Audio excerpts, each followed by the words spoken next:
of sea and sand. Now break down the acronym like you in class. Oh, they're selling the whole country. Ooh, they're selling Now I never been down with no OPP. I talk about selling our people's property. Don't know who doing it, so don't round me out. Don't send no police round me and tell me shush my mouth. Where's our conviction? But where's our pride? We selling everything, selling our backside. Just go online, it'll make you sick. You can buy any island, just point and click. See, they're selling our country, yes, they're selling our land. They're selling our archipelago of sea and sand. Now break down the acronym like you in class. Oh, they're selling the whole country. Ooh, they're selling Hey, hey. Ride him. My mother always say, when you find a donkey, ride it. Who's donkey? Man, come on. We got a whole nation in 73. Now we getting back the whole country. What kind of fools we must be, selling out for a bag of rice and a cup of tea. You know what does bug me? Help me understand. I can't find piece of property for under 80 grand. But I can fix this, I know what to do. I can squat just like them other people try make me do. See, they're selling our country, yes, they're selling our land. They're selling our archipelago of sea and sand. Now break down the acronym like you in class. Oh, they're selling the whole country. Ooh, they're selling They're selling our country. They're selling our land. They're selling our archipelago of sea and sand. Now break down the acronym like you in class. Oh, they're selling the whole country. Ooh, they're selling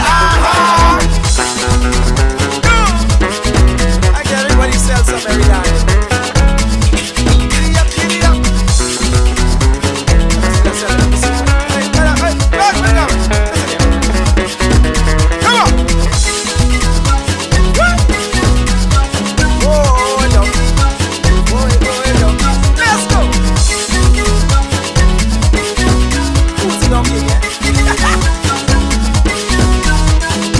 They're selling one island, yeah, they won't keep.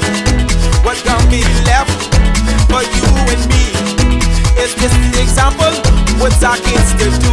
You want them have a sense of pride, or go selling too. Cause they're selling our country, yes, they're selling our land.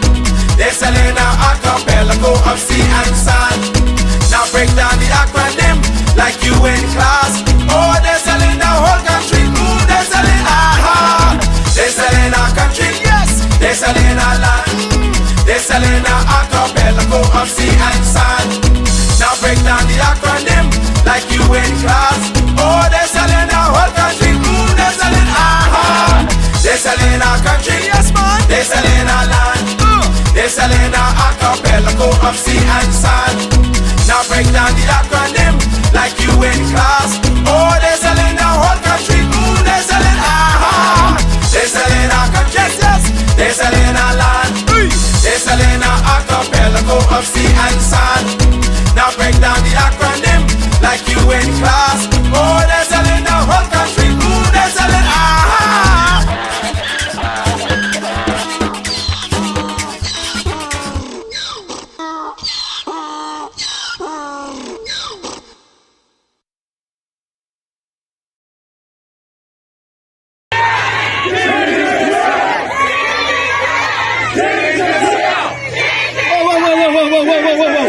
Whoa, girls, we out doing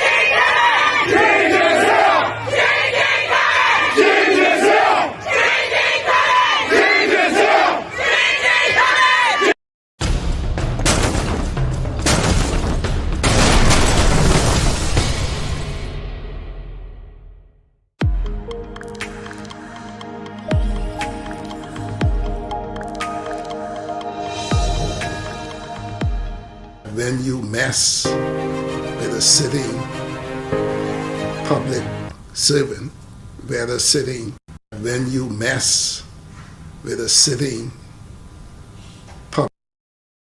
public servant, When you mess with a sitting public servant, whether sitting or retired, or any law enforcement officers, once we bring that matter to court, we will move quickly to bring justice to the family.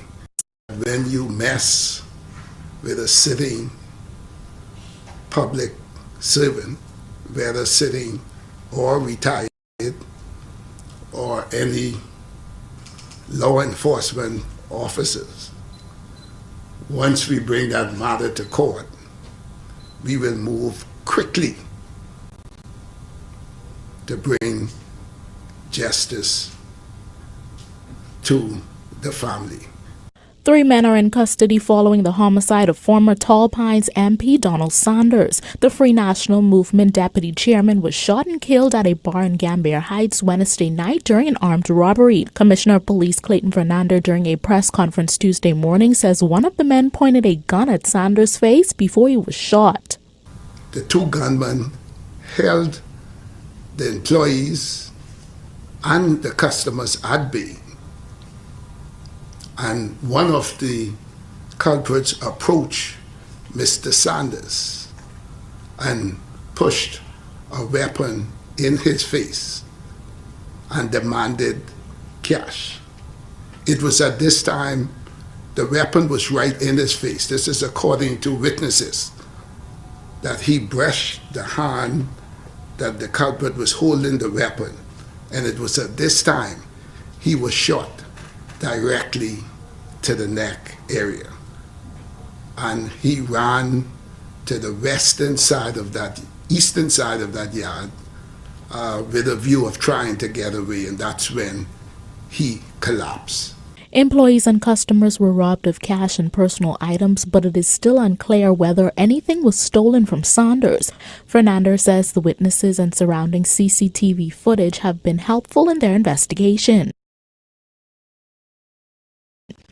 Now, the detectives, continuing their probe, discovered other footage showing that this same vehicle was 2 corners away prior to the incident, parked in front of a resident, and somebody got into that vehicle.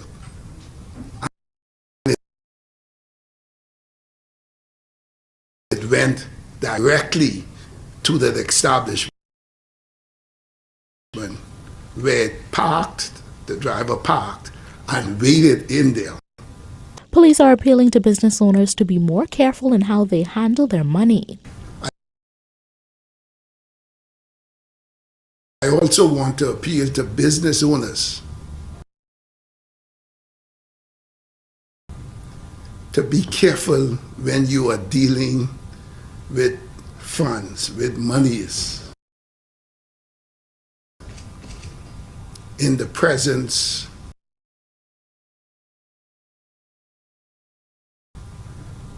of the public.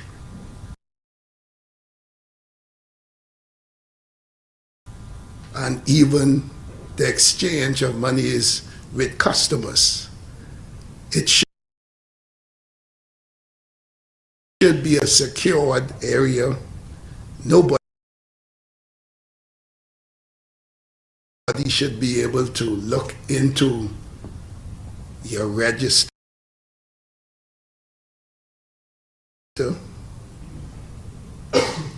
to see how you're exchanging monies and where your funds are secured. Reporting for Guardian News Network, I'm Destiny Johnson.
Bahamas and fellow members of the Coalition of Independence. My name is Faith Percenti, Chairman of the Convention Committee for the Coalition of Independence. I am thrilled to announce that our party's first inaugural National Convention is scheduled to take place on April 13th, 2024, under the theme, Rise of the New Bahamas. That's right, our very first official national convention, where we will be gathering at the luxurious Courtyard Marriott for the day filled with empowerment, inspiration, and innovation.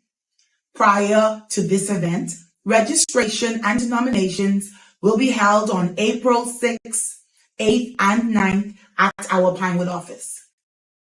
This convention is not just any ordinary one. It's an opportunity for us to shape the future of our party and our beloved Bahamas. During the night session of the convention, we'll have electrifying performances by some of the finest Bahamian artists, thought-provoking presentations from visionary leaders, and even a chance to win a 2021 Chevy Equinox in our raffle. That's right, you heard me correctly. You can win a 2021 Chevy Equinox. This will be a historic event that you won't want to miss. So, are you ready to rise? Are you ready to shape the new Bahamas? It's a rallying cry for change, progress, and unity. So what are you waiting for? Mark your calendars, spread the word, be a part of history, and join us at our first inaugural National Convention of the Coalition of Independence on April 13, 2024. Together, we will rise to the new Bahamas.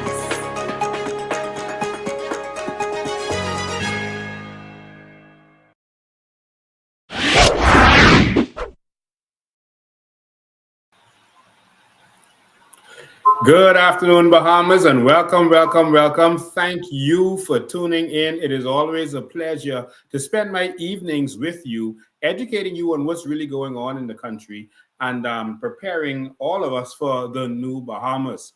Of course, this platform has one purpose and one purpose only, so that we can share the good news of the new Bahamas, so that we can share and learn and educate, that we can open up ourselves to the Bahamian public so they can call in and ask us questions at any time.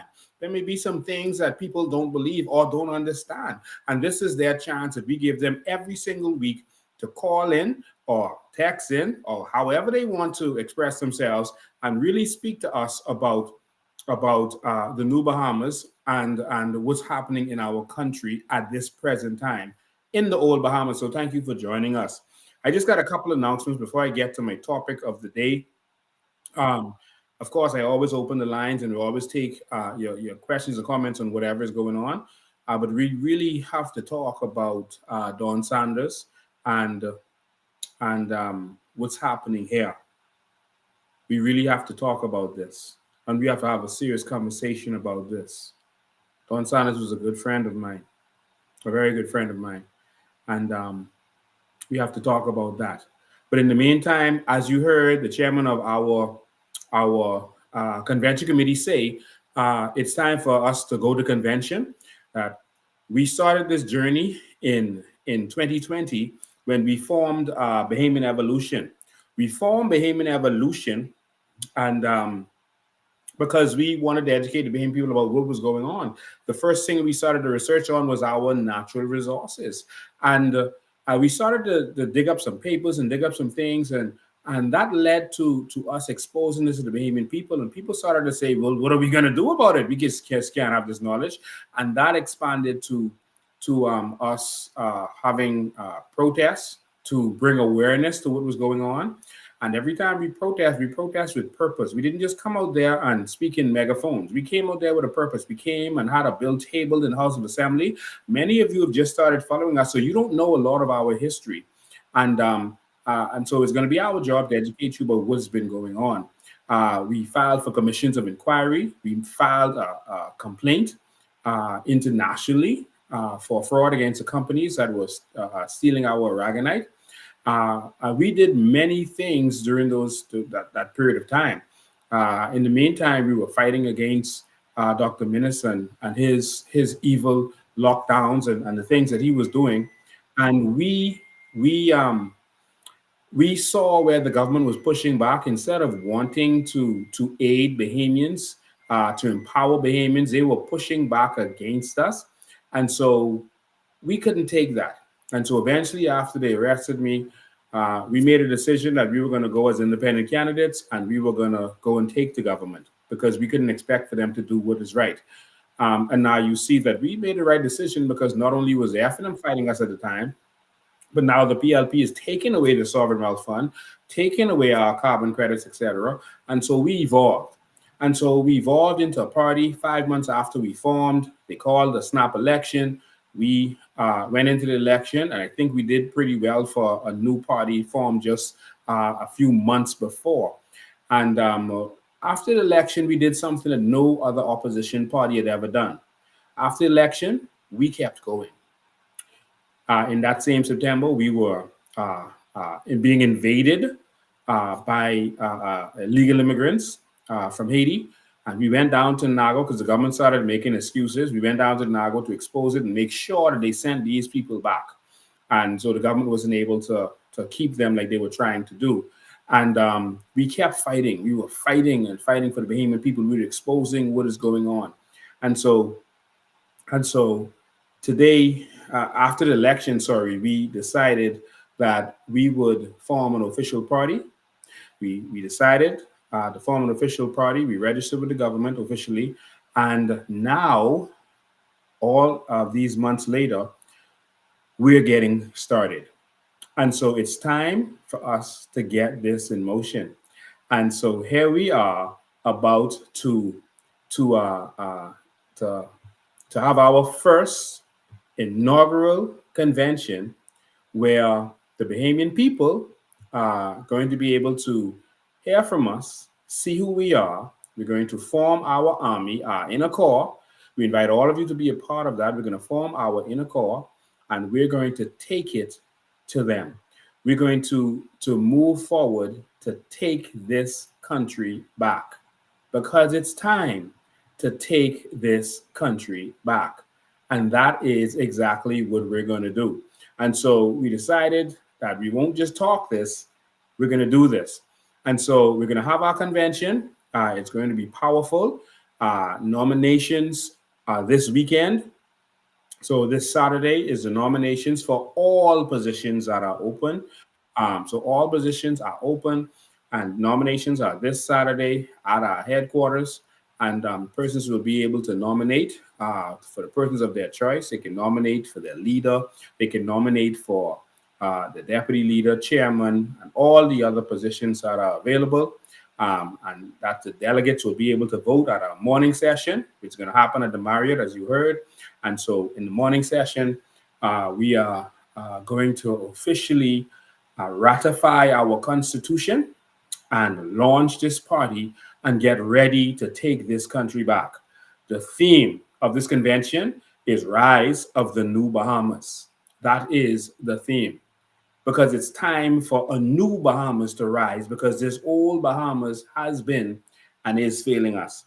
And so it's time for a new Bahamas. We have had enough of the old Bahamas. That Bahamas isn't working for us. And so you are going to hear the vision of the new Bahamas. And so this is going to be something to see, something to experience. And so it's going to be performers. You're going to hear one of the biggest performers in the country at this time, probably in history. You're going to hear from other performers. You're going to hear from speakers, including myself. All right. And so win, lose, or draw, you're going to hear from myself. And so if they chose to keep me as the leader of this organization, then you'll hear from me as a leader. If they don't decide to keep me as a leader of this organization, then you will hear from me as one of the founders. All right. But it's time to get serious, unite, and take our country back. And so that's what we're going to do. You also have the opportunity to win. You can come and you'll be able to even buy tickets on that night, but you have the opportunity to come and win an amazing Chevy Equinox, a beautiful Chevy. Listen, when I tell you this car is beautiful, this car is beautiful. It's a beautiful Chevy Equinox.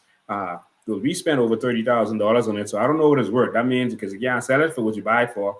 So I think the car is probably worth $40,000 or more. I don't know, in the Bahamas. And so this is tens of thousands of dollars. The tickets are only $10. You still have a chance to go to headquarters and buy your tickets. You can even go online, look for raffle, and you can buy your tickets online at this time. All right. You can also buy your tickets online. All right. You reserve your ticket and they will send your tickets to you. All right. But you can pay and do everything right online.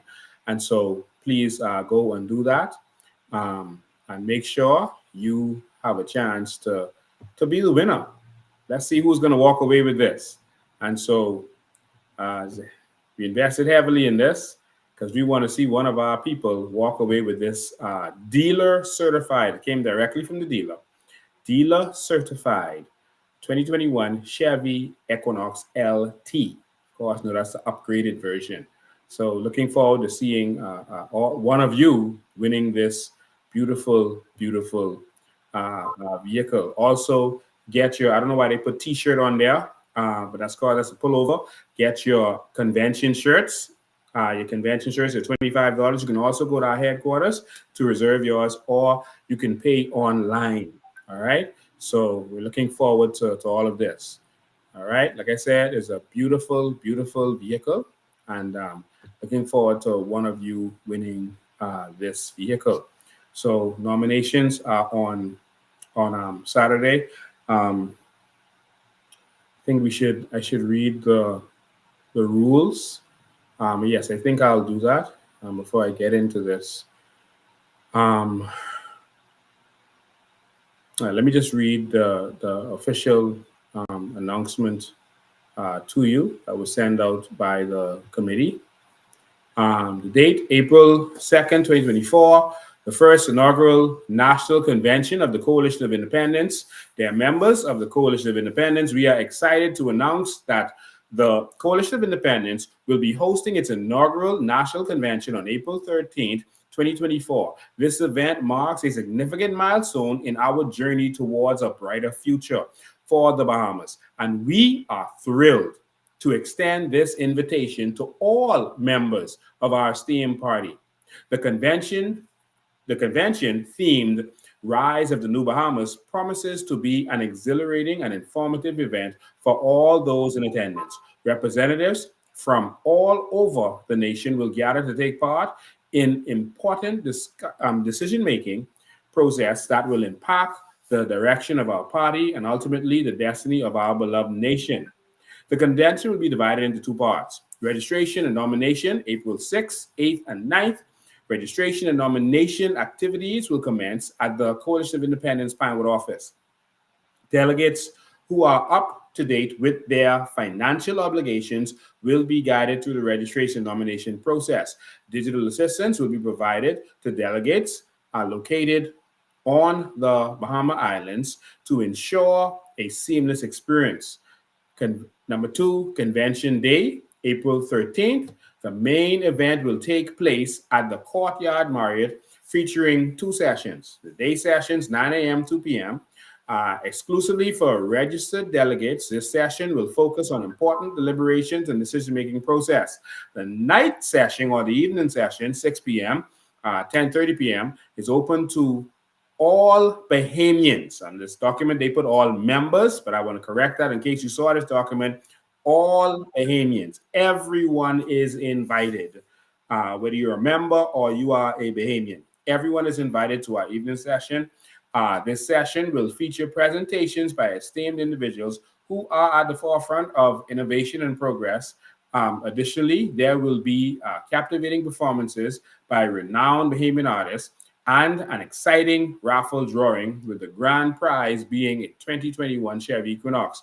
If If you are unsure about your delegate status, please reach out to the convention committee or the national chairman of the Coalition of Independence for clarifications. We call upon all members to join us in full force for our first ever inaugural national convention. Together, let us seize this opportunity to shape the future of our Bahamas and the Bahamas as a whole. Your participation is invaluable and your support is crucial as we embark on this transformative journey. Thank you for your attention and we eagerly anticipate seeing you at the convention. Sincerely, Coalition of Independence. So I hope you all are ready for this convention. We are in the big leagues and we are getting ready for war. We're getting ready to take this country to the next level. And so we just want to thank all of you for all of that and sitting here for all of our announcements, etc. All right, ladies and gentlemen, I want to say my sincerest condolences to the family of a good friend, Don Saunders. Who's Don Saunders? Don Saunders is a politician, a young man. I won't say his history. I think enough news covered his history, etc. He grew up adopted in Exuma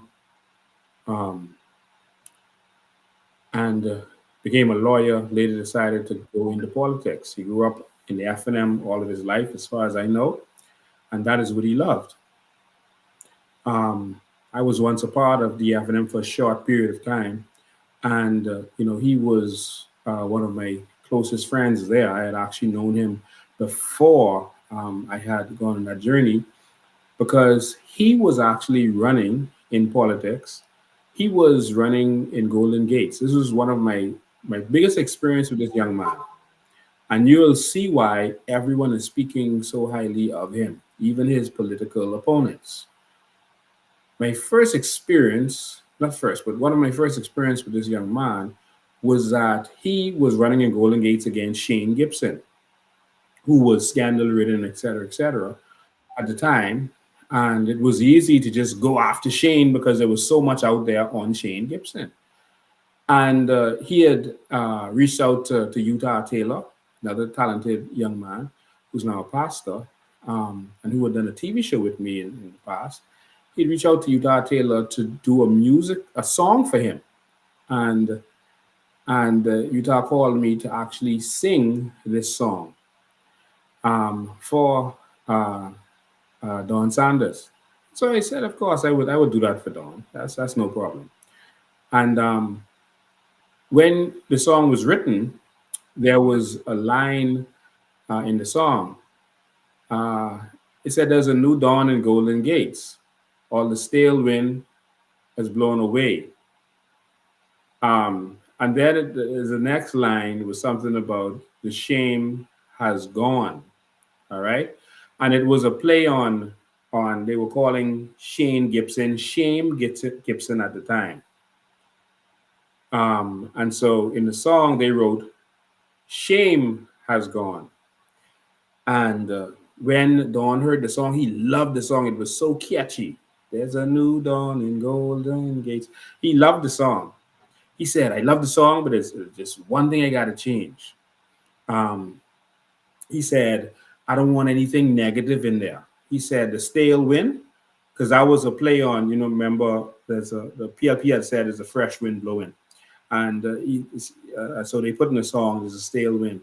Don Saunders say, no, we don't have to attack them in that way to win an election. No, just take that stale wind part out of it and take the shame part of it out, because we don't need to attack our opponents. And I sat there and Utah sat there and we were like, "Are you sure you belong in politics?" He was like, "No, we can have politics with integrity." He was just a little bit older than me. I think he was a couple of years older than me. And so was Utah. They were the same age. I think they would have gone to school together in Exuma. And we were trying to convince him it's just a song. Just put your song out there and take your stance. I mean, These people, if they've been corrupt and they've done what, just say what you have to say. He's like, yeah, I prefer to stand on on integrity. I don't need to attack my opponents. And now that you hear everyone speaking about Don Saunders, you can clearly see that everyone is saying the same thing about him. Even if he's your political enemy, it doesn't matter. He did not get into the petty politics of things. He was the total opposite of, say, Fred Mitchell, um, and he you could not get him to get involved in anything scandalous, or to do anything wrong, or to disrespect anybody. That's the kind of person that gentleman was. And I can say that I I vividly uh, remember when I had said, you know what, I want to get into politics because I see the country needs change. I don't see anyone out there willing to fight for this change, and we'd made a decision to go into the FNM and try to do it through them. That was a mistake, but I guess I had to learn the lesson. Um, and I did that. And after seeing that they were just as corrupt and that you couldn't change these parties from the inside, I decided to take a stance. And Don, while he still supported his party because he felt that he could change from the inside, he stood with me on many, many things, and I respected him for that. He would not be against me. I had a strange lawsuit that came out all of a sudden.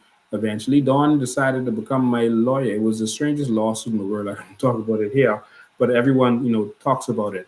And he decided that, even though person's party was like, no, no, no, no, he's our enemy. You can't represent him. He was like, no, this lawsuit makes no sense. This is clearly an attack. It's false. It doesn't add up. And I'm going to stand with him. And Don decided to stand with me, even though he was getting pressure from inside his party. And I remember, at one point I said, you know what, this man is honest. I'm going to let him be my lawyer. I left large sums of money in his escrow account, and I can tell you, not one dime was touched. Not one dime. That was my experience. At one point, for that matter, I said, you know what, just in case, this case goes funny, I'm going to put a certain amount of money in escrow, hold on to that. So it's whatever it is. You take yours in the end and pay off what needs to be paid off. And I did that with him. And eventually, he came to me, he said, listen, just take the money back. There's no way you could lose this. It's impossible. And just let me get my fee out of it, and you take your money back, because you cannot lose this case. It's not possible. And every cent was there. And I say that because, I'm giving him his flowers after he's gone, but he had integrity. He had integrity. And no one can take that away from him. And as you can see, there's persons on both sides of the aisles who are coming forward and saying, this man deals with his political opponents differently. And so that's my experience with Don Saunders.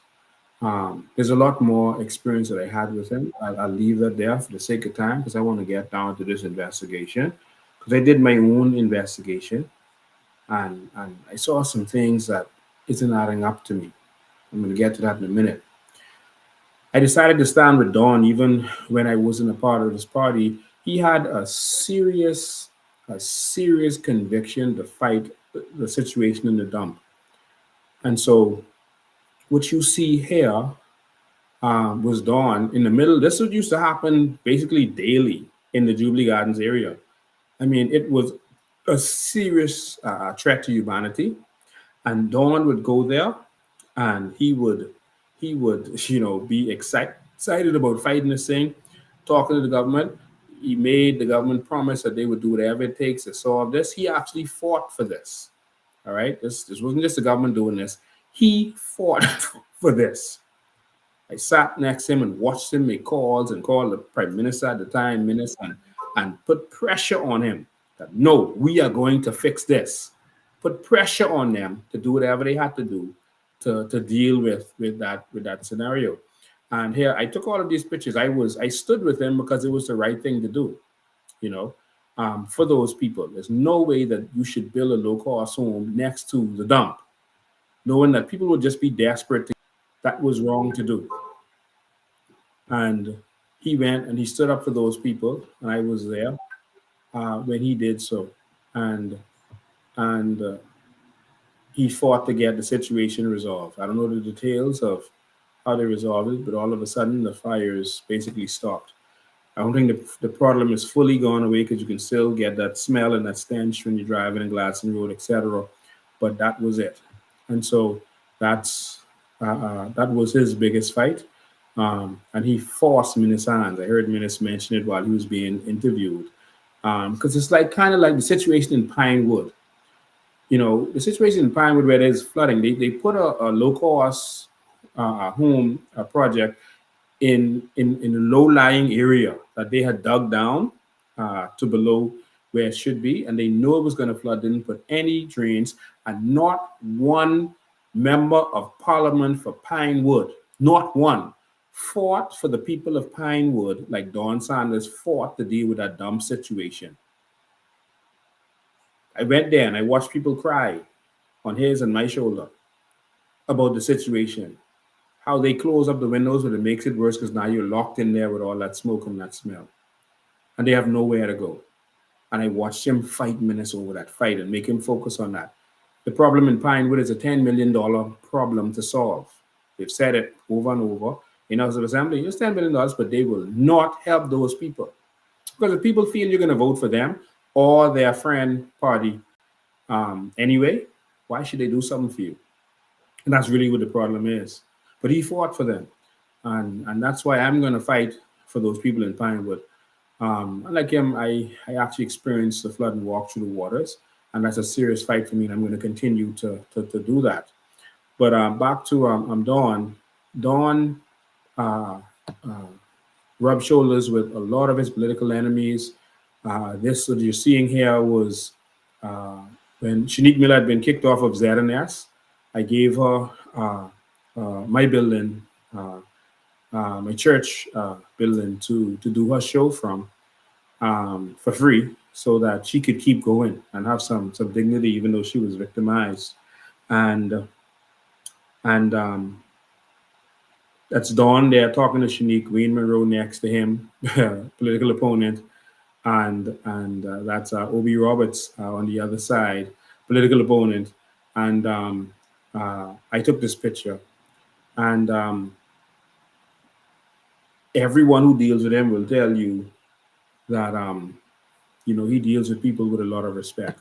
And so while I do not agree with the party's stance, I believe that the FNM has been a part of the destruction of this country. That's where he chose to be, and he felt that he could try to make a change from within. And I realized early that that's not possible because the party is steeped in corruption, and so is the PLP, and that we need real change. And so I decided to walk away from that. And we're going to give this a shot to change our nation because it's the only nation we got. We don't have nowhere else to turn. So, ladies and gentlemen, I played that video in the beginning of the show, and I see that many of you, I think about 1,543 people are on here now across our platforms. And again, you can watch us on Facebook, on Lincoln Bain, Bahamian Evolution, or Coalition of Independence. You can watch us on YouTube, on those 3 channels, also on LinkedIn, on Twitter. I think Instagram, but we're not broadcasting on Instagram tonight. So we have a wide variety of platforms that you can watch us on. And so wherever you like doing it, a lot of people like watching from on YouTube, the different YouTube channels, especially Bahamian Evolution. Most people watch from the Bahamian Evolution YouTube channel. I'm surprised most people don't go to the Coalition of Independence YouTube channel, but that's how they watch it. And so they can watch it on TV so they can see good what's going on.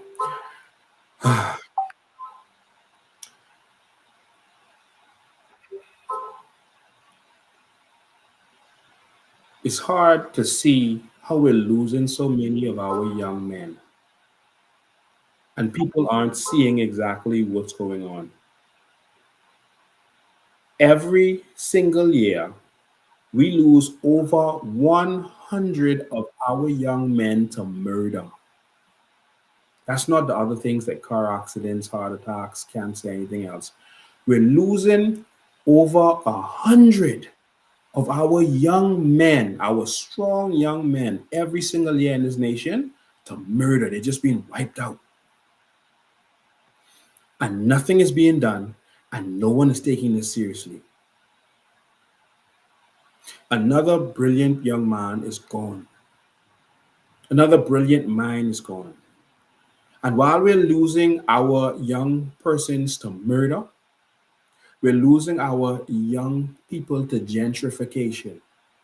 Because in this nation, the biggest mistake you can make is to educate your child. Why? Because then they become overqualified because our country is underqualified. And so when you go and get education and come back here, they tell you you're overqualified. What does that mean? That means that your country is underqualified. Your country can't handle you because you're educated. What is that saying? So on the one hand, we're losing our young people because they educate themselves. And on the other hand, we're losing our young people, our young men, to murder. And a lot of our young women are going away to get education, and then they're telling them they're overqualified. So our young women are leaving, and our young men are dying. Something is happening. And so our country is inadequate. And so the political pundits or trolls or whoever they are can say whatever they want to say. But if a young woman or man goes away and gets educated and come back and they're told that they are overqualified, what does that tell you? You don't need to understand anything else. The country is underqualified. We can't handle educated persons. Isn't that what that tells you? I think that's clear as day. I heard someone say, oh, they used to have outside toilets back in the day and they don't have outside toilets anymore, et cetera, et cetera. This country has not grown any differently than any other country in this region, Jamaica, Barbados, et cetera. Everyone was paving roads. Everyone was building schools. Everyone was building an airport. That's not the growth. Let's compare ourselves to the overachievers, not the underachievers. Dr. Miles said he went home and told his mommy he got a 50-something in the exam, but everyone else got less than that, or he got 60-something. And everyone else got less than that. She said, listen, don't you ever compare yourself to failures, because that's quickly what they start to do. Oh, look at Haiti. We should thank God. No, let's look at countries that got independence around the same time as us and improved their country. And that brings us to the fight against crime. I'm going to say some bold things. And I have to say this because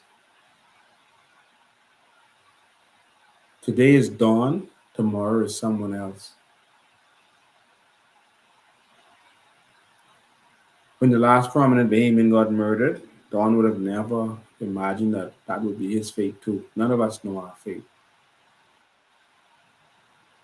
I chose to be fearless because I believe that God sent me to fight this fight, to bring relief and freedom to the Bahamian people, to empower the Bahamian people. I believe this is a God move, and that's why I'm fearless in this fight. I believe that they can't touch me unless God delivers me to them. And then even then, God will still win. That's my honest to God stance. And so this is why I fight. But I'm going to say some things tonight, and you could love it or not love it, but I'm going to say what I have to say. As it relates to crime in this country, it's sickening. Crime is the way it is because of government participation and because of police participation in some instances. That does not mean that every police is corrupt. No, the majority are not. Very good men and women on the police force. But normally, the prime ministers and those corrupt politicians put their people in the top so that they could give instructions down, and the people down,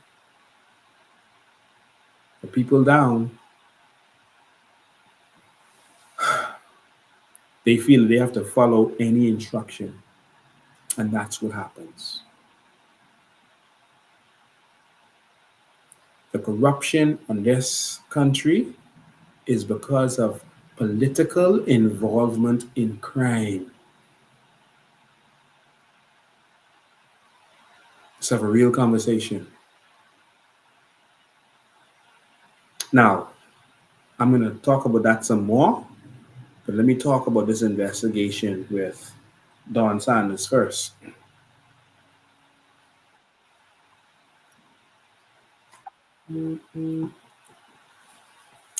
I was shocked when I got the call and I heard that something had happened to Don. I went out there. I sped from where I was and I sped out there to see exactly what was going on.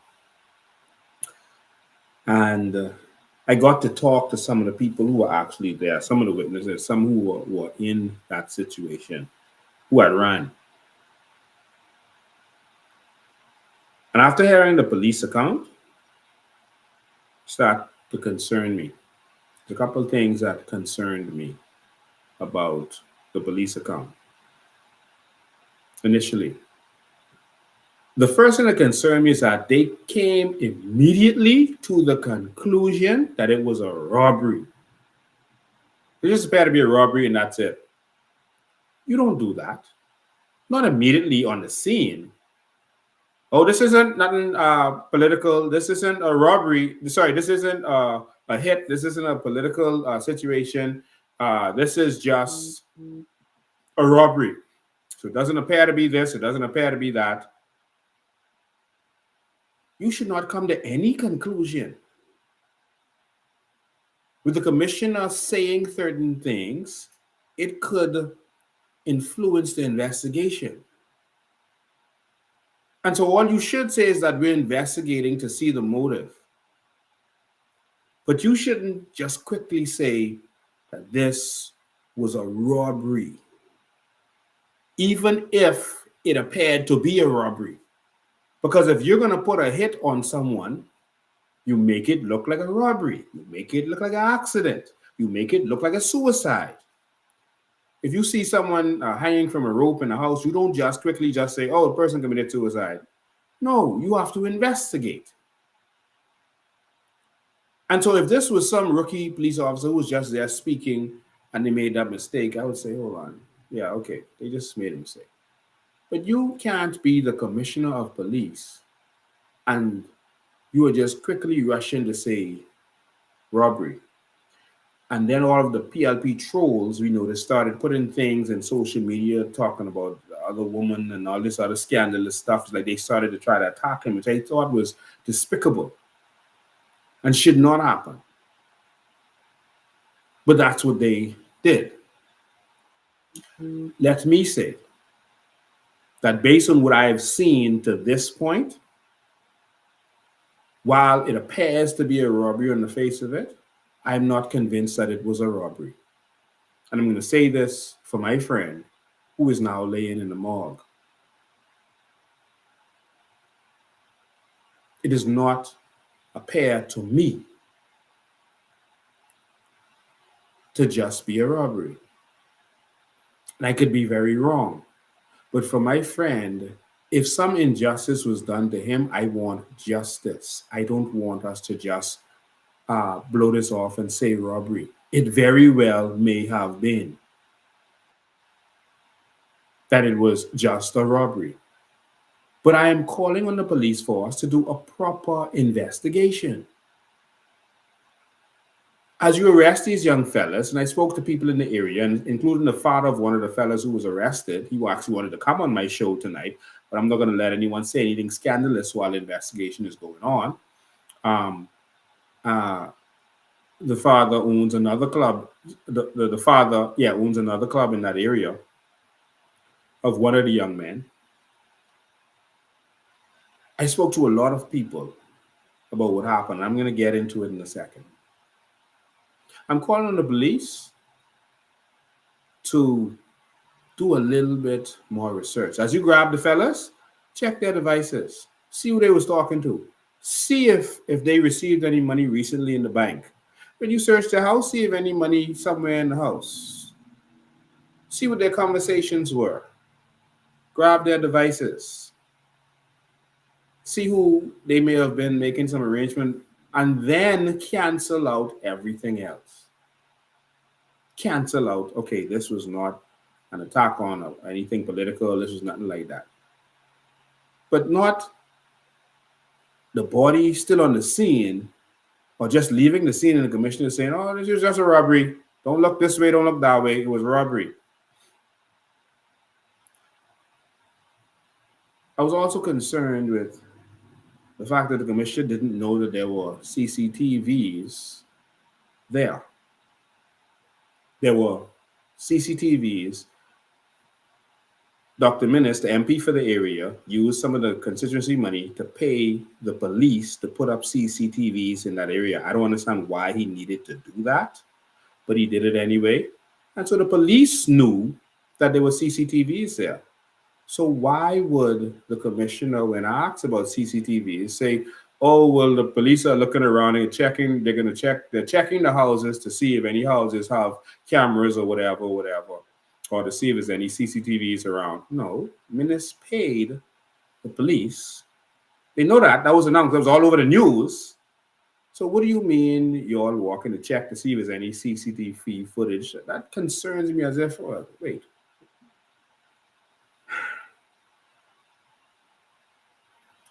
Let me let you watch these videos, and then let's add this up.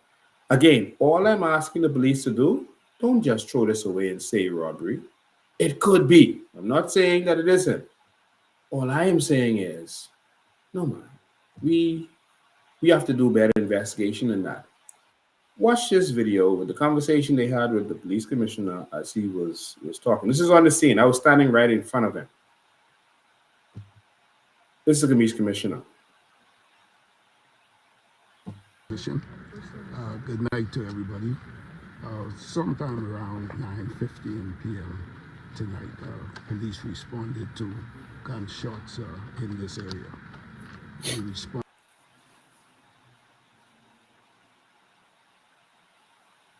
and met the lifeless body of an adult male lying face down just at the rear of this building, which is under construction. What we know is it's a club here. There were about 5 to 6 patrons sitting out in the yard when 2 armed men, both were masked. Remember that for the future. Mark that. Just 5 or 6 people were there. Sounds like a good place for a robbery. I think if you rob, you want to make money. You want to get money. Just 5 or 6 people there. Okay? Just 5 or 6. That's it. That's the commissioner. 5 or 6 people there. 5 or 6. And 3 fellas rob this place where 5 or 6 people was. 3 fellas. How much money they can share? How much money you're going to get from each of those 5 or 6 people to share between the 3 of y'all? All I'm asking is that we look a little deeper into this. All right? So remember that. Only 5 or 6 people. Let's keep going. Held all of the patrons at bay and demanded cash. The patrons, they panicked and everybody ran in different directions. Shots were fired. After a short while, the patrons who ran to the front realized that one of the adult male was not seen, and when they came back, to check. They met the lifeless body of an adult male lying face down. I can't say at this time, but I don't wish to reveal the identity until next of kin, and that will be done as early as in the morning. I didn't understand that because the next of kin was standing in, well, the family members were there. I don't understand why he said that, and everyone had already known that it was Don Saunders. I'm not implying anything by that, but Don's father was right there.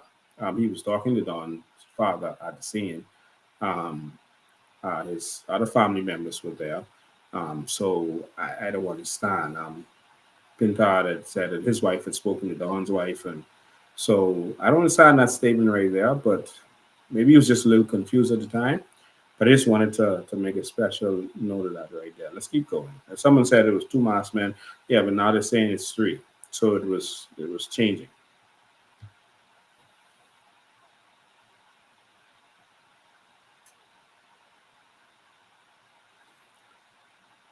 Okay, just waiting for the video to play.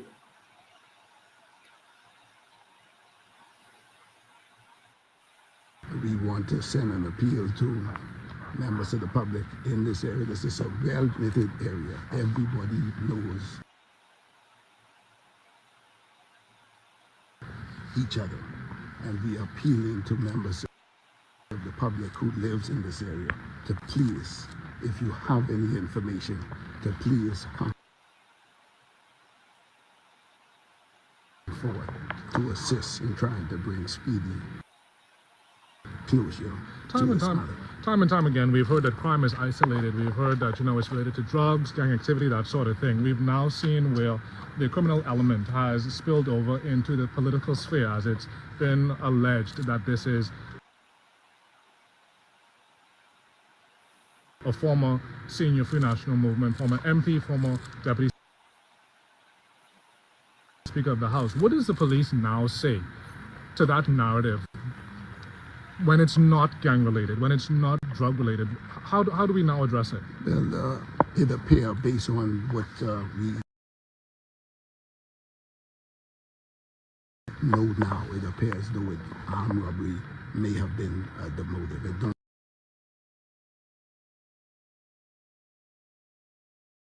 appear that nobody was targeted. Don't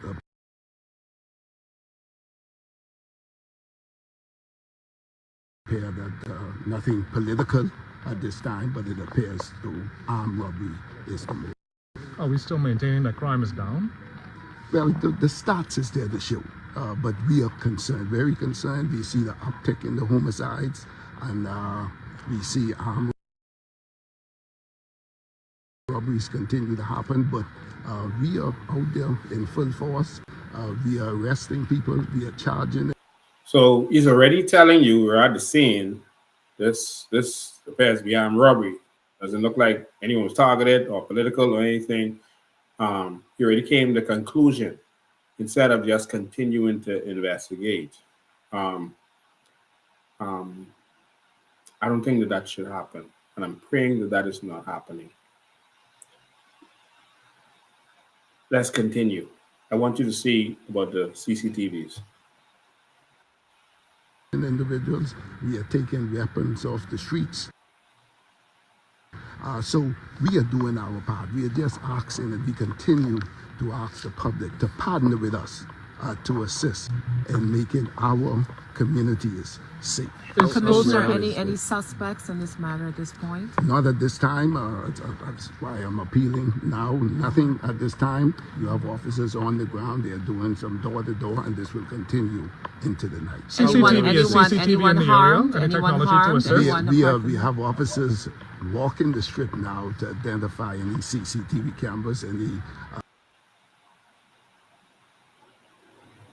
cameras on private homes to see if we can identify. Anybody else at the scene? He said that he have officers walking the strip to identify any CCTV cameras.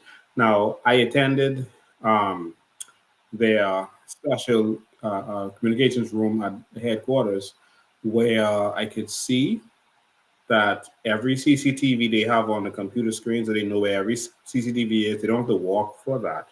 So they should know that CCTV is there or not there. These ones were recently put there. These ones made the news, unlike the other ones, because Minis paid for it. And so for him to say that they're walking to identify if there's any CCTV cameras or whatever, that just sounded strange to me. It might just been a slip up. It was late, in the evening. And so it might have been a slip up, but that was curious. It almost makes it seem like y'all really looking for CCTV. That's how it seemed to me at the time. And to say that they were, walking door to door to look, that is acceptable. But the CCTV part of it, you should know that there are CCTVs there. And so that was very strange. And I'm going to let you hear from Minis talking about it. So that's what the Commissioner of Police said. Let me let you hear from Minis after this. Harmed in this incident? No, nobody else was injured. Commissioner, how rare is this for this community? Well, very, very rare. This is a peaceful community. People comes from the town area to relax in this area and leave, but this is a peaceful area. The crime, if you check the stats for this area, it's really down. Yeah, Michael Pentard, the leader of the F&M, you have confirmed the identity of the victim here tonight as Don Saunders, the former MP, former Deputy Speaker of the House. This is certainly a very shocking development. Just for reference, there was another gentleman who was murdered in that area. He had another family member who was also murdered, but another gentleman was also murdered in that area recently. And that's also the area where Brandon McCartney's brother was murdered, just for clarification. Development. What are you feeling now, and what is going through your mind, and no doubt that of your colleagues here tonight? Our thoughts and prayers are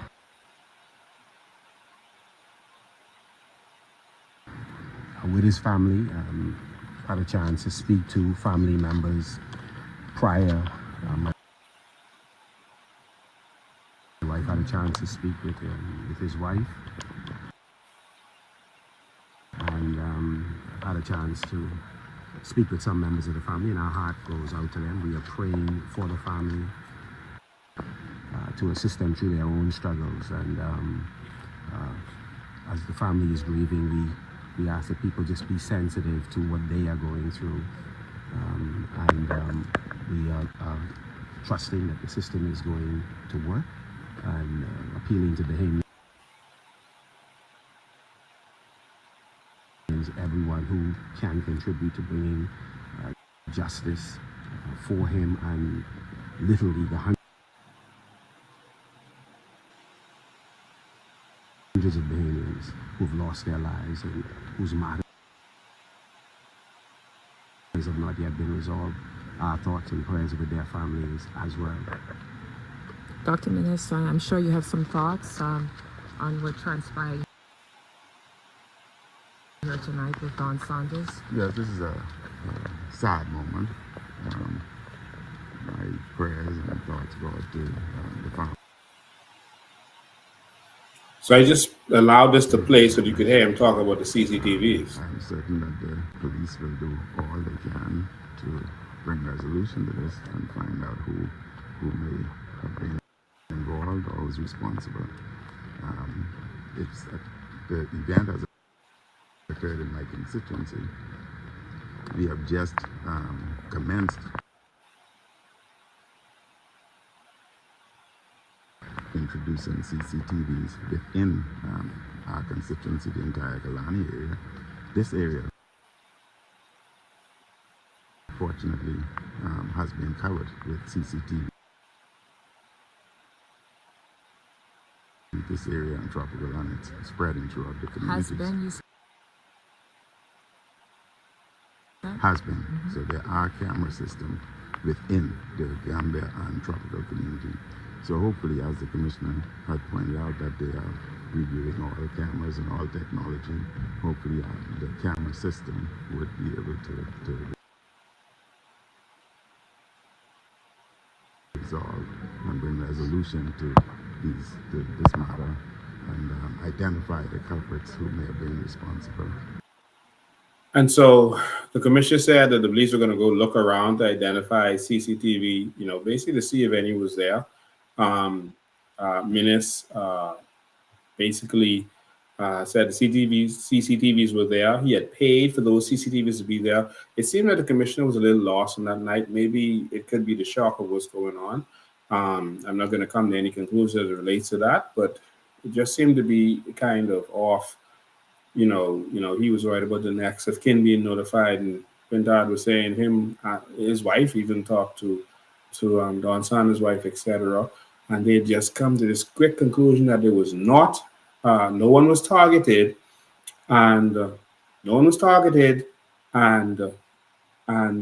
wasn't political, etc., etc. So they came to that conclusion very quickly. That concerns me. So we're going to watch another video, and then we can talk about this, and you're going to see how things have changed. All right? I want you to notice some things in this video. And then we're going to talk about this.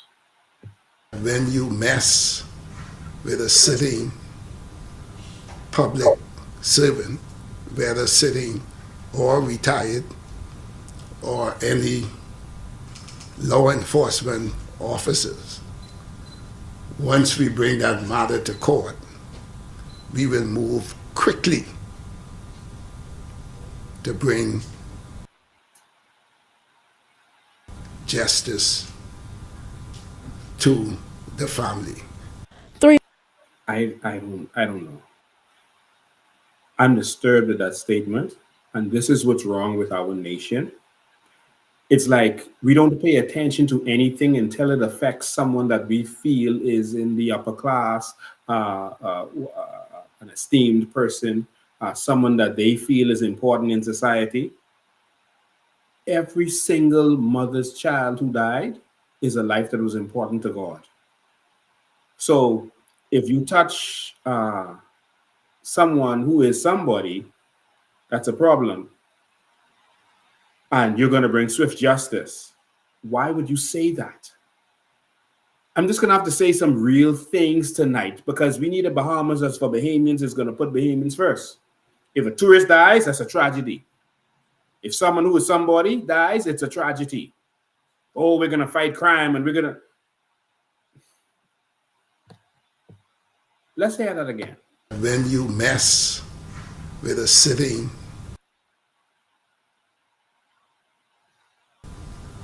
public servant, whether sitting or retired. When you mess with a sitting public servant, and I think he caught himself because he was retired and said, whether public or retired. So the other murders are okay? Is that what you're saying? Or any law enforcement officers. Once we bring that matter to court, we will move quickly to bring justice to the family. Let me say this as a commissioner of police. Every single Bahamian life is important.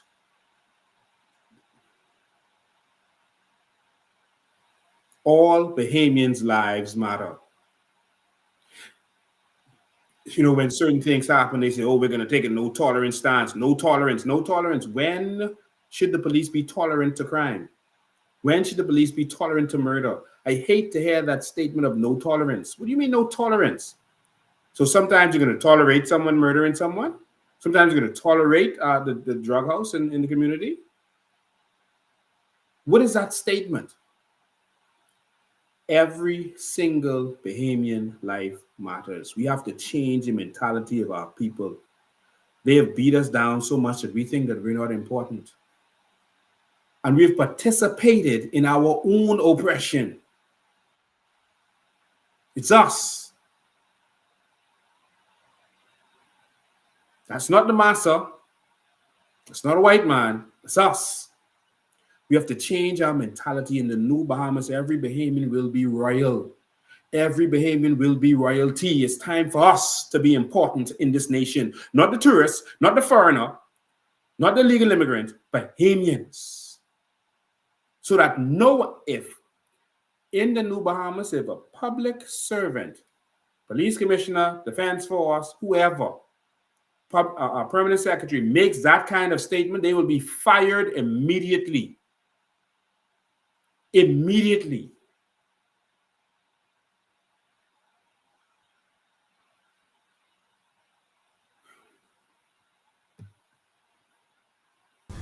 Three men are in custody following the homicide of former Tall Pines MP Don Saunders. The Free National Movement deputy chairman was shot and killed at a bar in Gambier Heights Wednesday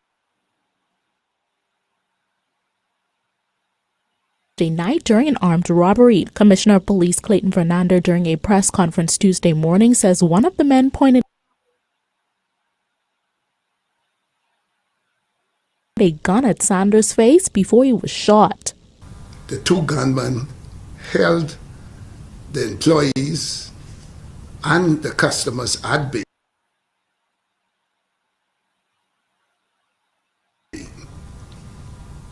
And one of the...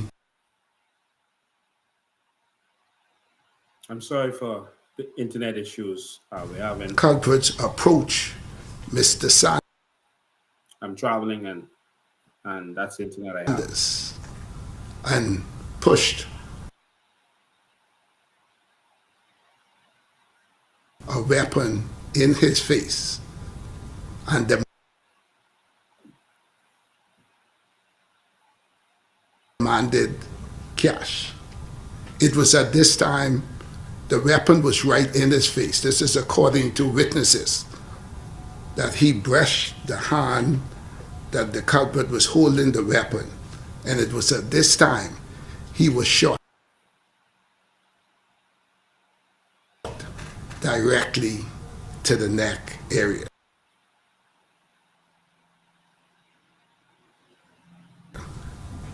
And he ran to the western side of that, eastern side of that yard with a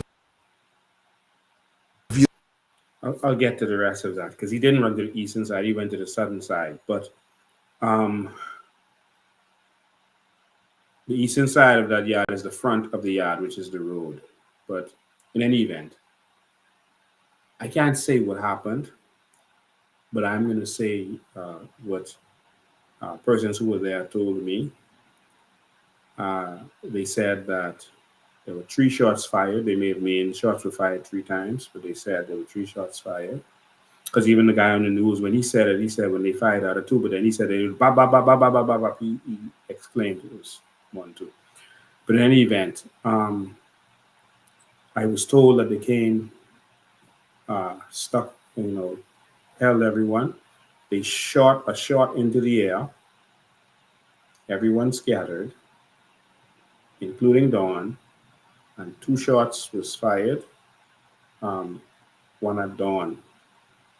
And they said at the time it hit him in the back and came out the front. He was shot in the back. So everyone was saying at the time, and that's what the persons who was there said to me. Now this is a different story. Now the story I got could have been wrong. The initial story could have been wrong. I'm not saying what's right or wrong here, but I'm doing this because I want them to do a proper investigation, and don't think that Dawn doesn't have living persons who care about him, who want actual justice. And so now the story is the person walked straight up to Dawn. Of all the 5 or 6, remember from the first video, because a lot of y'all just tuning in, so you missed the first part of the first video. They said it was 5 or 6 persons there. So 5 or 6 persons there, why did you walk up specifically to Dawn, if that's the story, and put the gun in his face? Everyone who knows Dawn knows that Dawn is one of the least confrontational people you will ever meet. I'm not saying it didn't happen, but for you to tell me that a gun is in Dawn's face, he's a very wise man. And to say that he brushed the gun out of his face.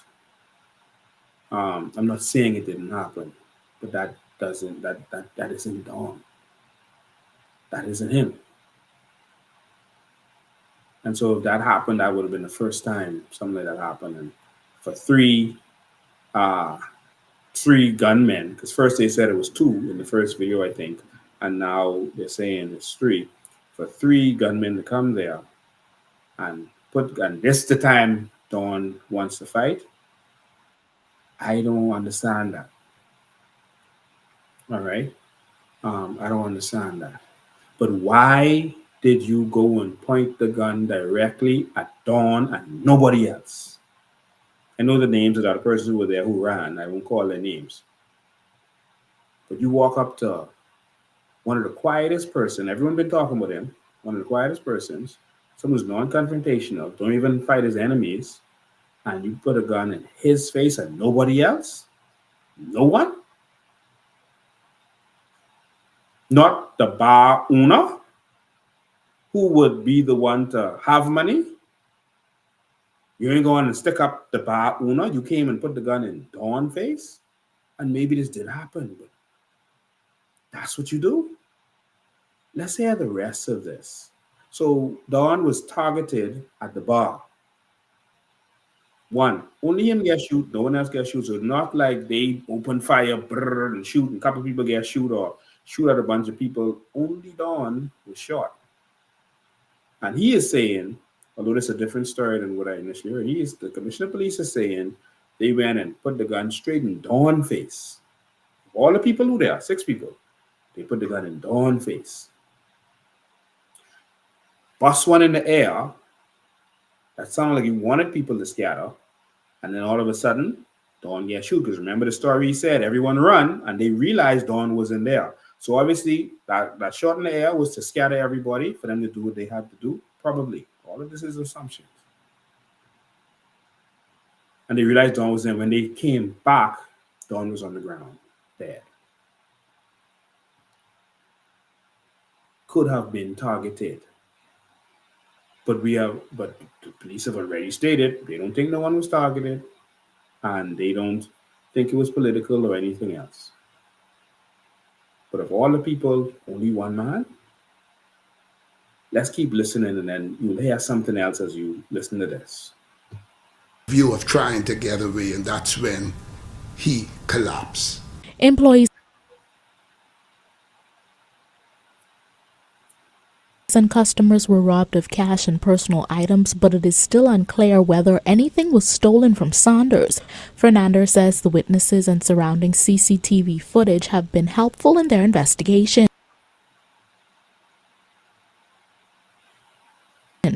Now, the detectives continuing their probe discovered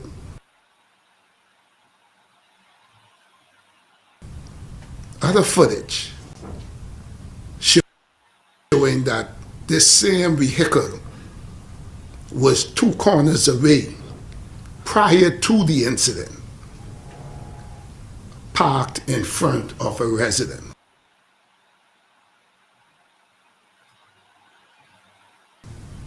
And somebody got into that vehicle, and it went directly to the establishment where it parked, the driver parked, and waited in there. Police are appealing to business. Hold on, wait.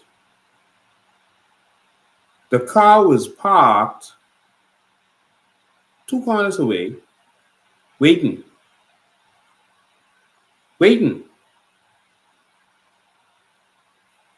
Someone out of the house where it was parked got out and got in the car, and then they came by the bar and parked there and waited.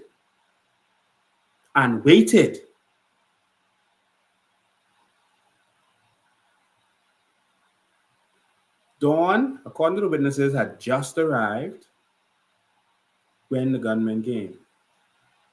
So obviously they were waiting for Dawn.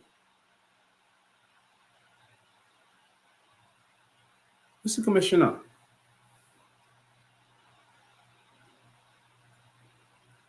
maybe I'm the only one getting this. They was 2 corners away waiting. I don't know much people who come in to rob an establishment in their neighborhood. But someone came out of the house where they was waiting 2 corners away. Fellas was waiting in the car, the other one come in the car, and then they park by the bar and waited. When dawn reached and went in the back, because they call this a bar, but it's like a house, and in the back of the yard is where they have where they hang out. So it's a bar, but it's really in the back of a yard. You walk on the side of the house and go in the back of the yard, right? And it's under the tree. Everyone hangs out under the tree, so it's out in the open, right? So they parked there and waited, and only so they waiting and watching. Only 5 or 6 people there, and that's when you come in to rob. Early in the evening, you know, money make yet? No money make yet. And you come in to rob?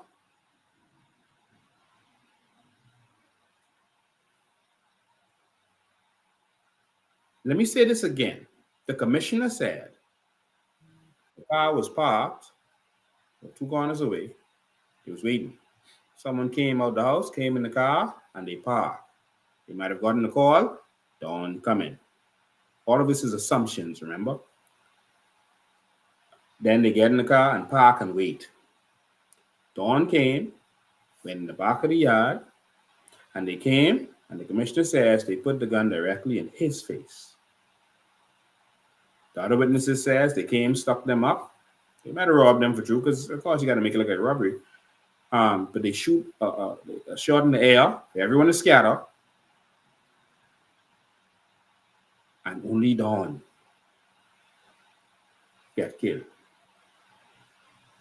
I have a problem with coming to the conclusion that he was not targeted. Now, I can't say why he would have been targeted, who would have targeted him, etc., etc. But I am concerned and suspicious that they came to the conclusion so close, so soon, that no one was targeted when they was parked up waiting. Only 5 or 6 people there. That don't sound like a good robbery opportunity to me. Does that sound like a good robbery opportunity to any of you?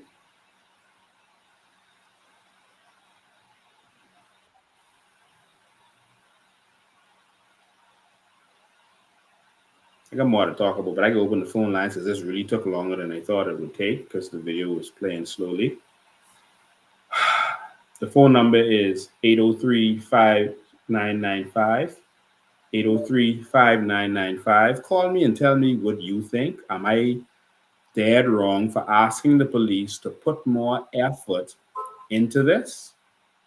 Am I wrong? Am I jumping to the wrong conclusions?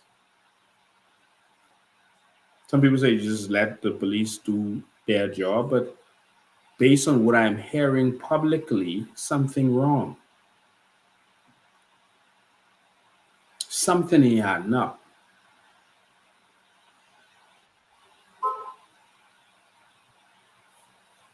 Sometimes the truth coming out one way or another. There are a lot of cases where the truth never come out. There are a lot of unsolved murders. A lot of them. There are a lot of Bahamians who are going missing right now. We don't know where they are, and no one is paying attention to the amount of Bahamians going missing. There's a lot going on. Call me. Someone call. Let them talk to me. Let me hear your voice. 803-5995. You can call me regular line or WhatsApp call. All right, regular line or WhatsApp call. I don't think this one's silent. Call me. Someone call. Let them talk to me. Sorry. Yeah.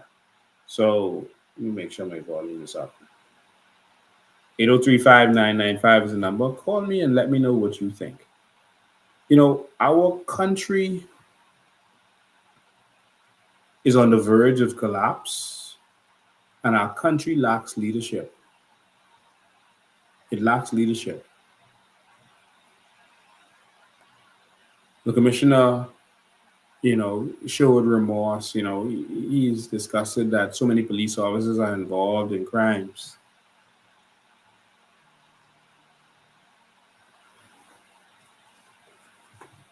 Oh. Oh, sorry, you got to call back. Uh, I had the phone on silent. Sorry, you can call back again. So it's two different phones. One is a WhatsApp and one is a regular line.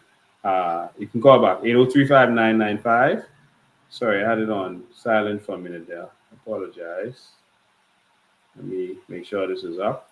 803-5995. What do you think? This country is on a downward spiral as it relates to crime, and it's like they've thrown their hand up in the air and they're just blaming families, they're blaming parents, they're blaming everyone else. They're not putting anything in place. They would come when someone prominent dies, they would have all this big talk and this big speech, and if you touch anyone prominent, we're gonna throw the full weight of the law at you. I guess only prominent people important, and then they do nothing, and then they do nothing. I have a serious problem with that. Sorry, what's going on here? We having some issues with the phone. If you can't get me on a regular line, call me on WhatsApp. WhatsApp, call me. 803-5995 is the number. We got the volume up now. 803-5995 is the number. Okay, here we go. Good evening, you're live. Good evening, my leader. How are you doing? I am good but disturbed. How you doing? Yes. I'm calling in regards to Don Saunders Murder. From the very moment that I heard that learned of his death, I knew it came to me that it was a setup, and it made it look like it was a robbery. But their intended target was Don Saunders. Why do you come to that conclusion? He was murdered. They came there for no one else but Don Saunders. They were trailing him. Believe me when I tell you that they were trailing Don. And they waited until he got out of his vehicle and gave him enough time to settle out, and then they came for him. Yeah. That's what the witnesses said. He just reached, just sit down, and then they came. Yes, they gave me enough time to settle out, to make it look like it was a robbery. But in all truthfulness, guess what? They came for him. It's a contract killing. I don't say no more, but I know I say enough. But he was murdered. Believe me when I tell you that. They ain't come for nobody else but him. Wow. All right. Thank you. All right. Thank you for your call. So that's someone who believes that he was targeted. It was a hit, despite what the commissioner of police said instantly, immediately. That concerns me, that he came to the conclusion so fast that no one was targeted. That bothers me, that he came to that conclusion so fast. That's disturbing. Again, how do you say, okay, you saw, according to CCTV cameras, you saw that they were at a house 2 corners away. They were waiting. Someone came out of the house, got in the car, and they pull up to where this bar is. And let me see if I could put all this in perspective for you. Let's see if I can put this in perspective for you. There we have that. Let me see if I can pull that up for you.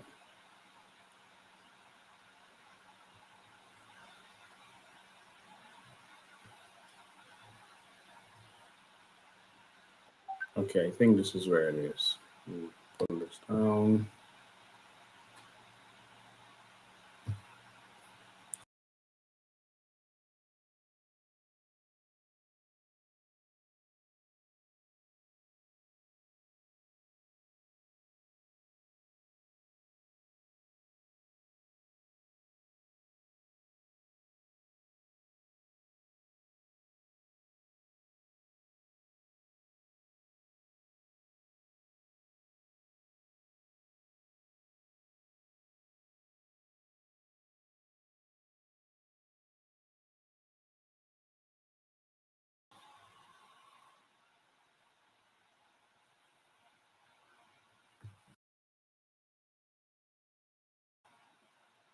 Okay, I don't know what happened just now, but everything just went berserk.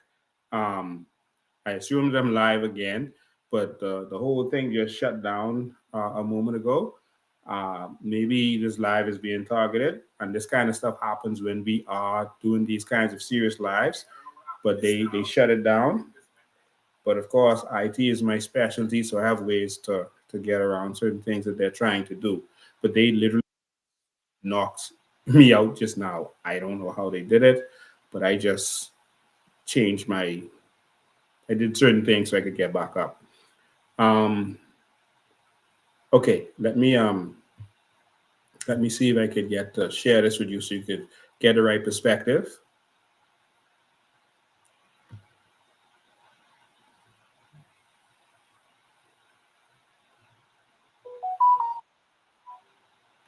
Yeah, I want you to get the right perspective. Let me see what we can do here.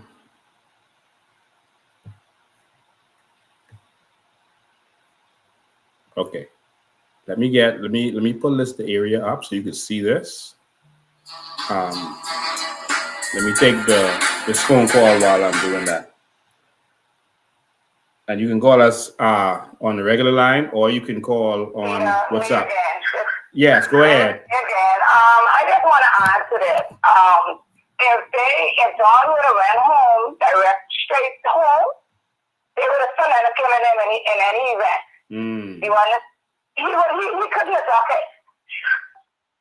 Yeah. Whether he go home or to the establishment, he would have ended up being murdered that same night. He couldn't escape it. Yeah. But I just put it in his shoulders resting. Yeah. Thank you. Let me pull this up and share this for you. Okay. Here is this Google Earth. And here's the area where it took place. So this is in the area of Gambia. You pull it out so that you can see it good. Let me expand this. All right, so this is Gambia. Put it in the middle. So this is the area of Gambia. So you can see that's West Bay Street out here, and this is the area. So I believe this is the area where it took place.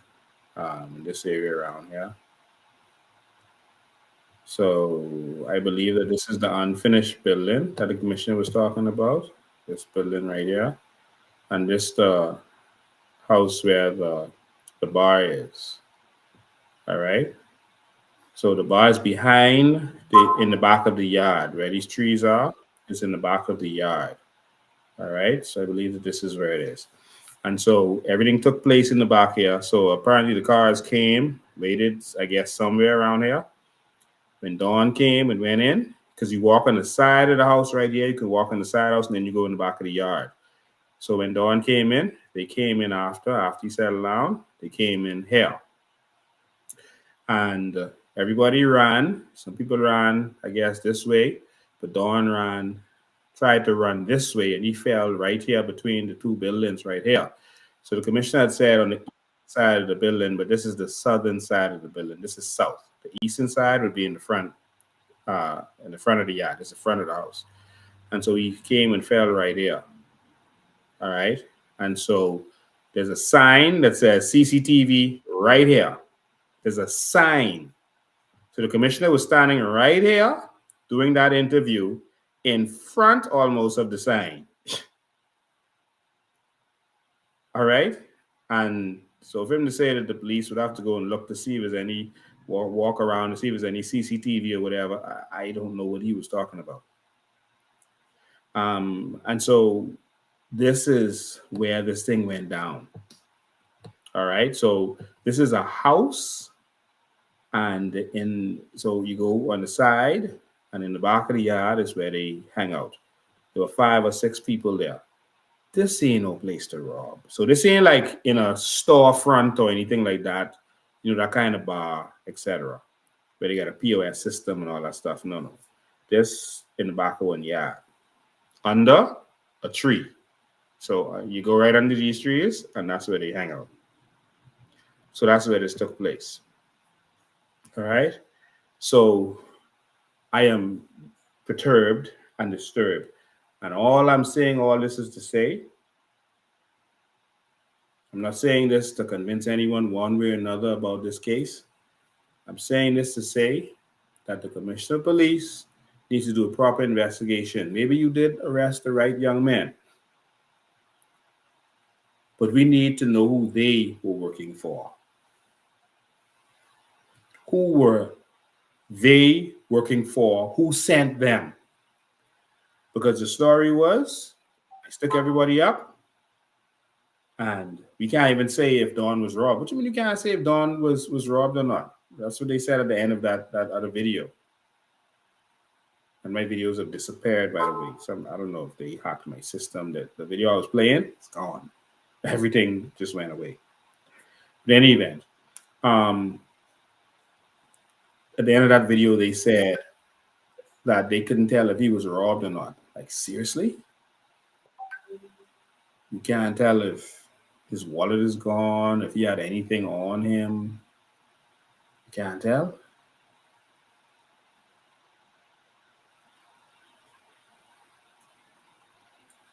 I'm going to say this for my good friend who stood with me and stood up for me, even when it was not politically expedient to do so.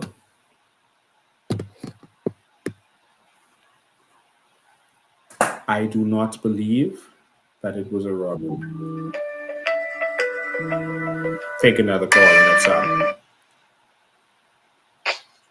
Good afternoon, you're live. Hello. Good evening, you're live. Good night.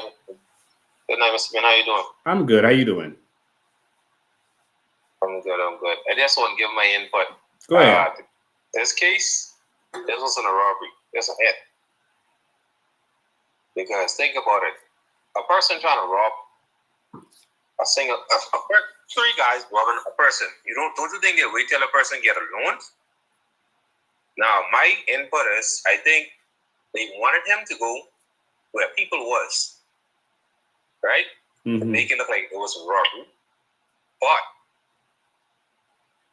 they still targeted him. So it was a robbery going wrong. I'd say that they just did it dumb. They should have do it when he went home, make it look like a real robbery, no witnesses, one thing. But they thought about it in the wrong way. I don't think they think that through. You understand what I'm saying? Yeah. Hello? Yeah, I agree. But that's a hit. I have my 12-year-old son on the side of me watching this, and the first thing he said, "Daddy, that's a hit." Yeah. That's a hit. You know who else went through that same thing? Something similar? Who? That same commissioner of police. They did it at his house. He was shot in his hand. Same incident. I don't believe that was a robbery either. No, it can't be a robbery. It's too much signs that wasn't a robbery. Too much mixed up stories. You know? Yeah. That was an intended hit. They knew exactly who he was coming for. I think Chuck Virgil was the chairman of the F&M at the time when he was murdered, and they found him in the trunk of a car. Wow. A lot of people would remember the Chuck Virgil murder. And this is really a political war. Yeah. And so that was another F&M chairman. This one was a deputy chairman, and who was murdered. What's going on? Sometimes the answer right in your face. We will never know what happened with Chuck Virgil, what really happened. And now look like that is going to repeat itself because, they just picked up. Being covered. Yeah. People called me from Gambia when they started to make arrests. They said they're just picking up young people. They said they just pick up 3 fellas and they taking them in. And I said, no. Maybe they saw them on the camera or whatever. And they didn't agree. And the father of one of them wanted to come on my show tonight. He said, no, they just came to the house, grab him and lock him up. But you know what is a sad thing? This is something I thought about. The 3 guys they picked up. They would try to use them as cover up and say, oh, they think they did it, put them in jail for a month or 2, let them come out on bail. So they came out for murder. You know, they are out on bail for murder. Kill them off, and that kid's gone. Mm. You see that? Yeah. Yeah. Then everybody will be like, oh, they got the guys who did that murder, and then that's it. Which it might be people. Yeah. But that's my 5 cents, you know. Yeah. I don't know. Thanks for your call, man. Okay. Yeah. All right. So, ladies and gentlemen, the reason we have so much crime in this country, and again, it's 803-5995, it's the numbers on the screen, is because politicians are involved. We had a fight in the cabinet office between Code Smith and Kenyatta Gibson. It was over a known drug dealer that they called the Limey, Tyrone Fowler. Tyrone Fowler, it was the PLP, but Kenyatta was trying to fire him because they put him in the what do you call it? The gaming board, and they believe he was plotting a robbery of the gaming board, of the casino, sorry. And Kenyatta tried to fire him. Code Smith was trying to put him back. And they had a big fight over this criminal in the cabinet of this country. Damaged the cabinet.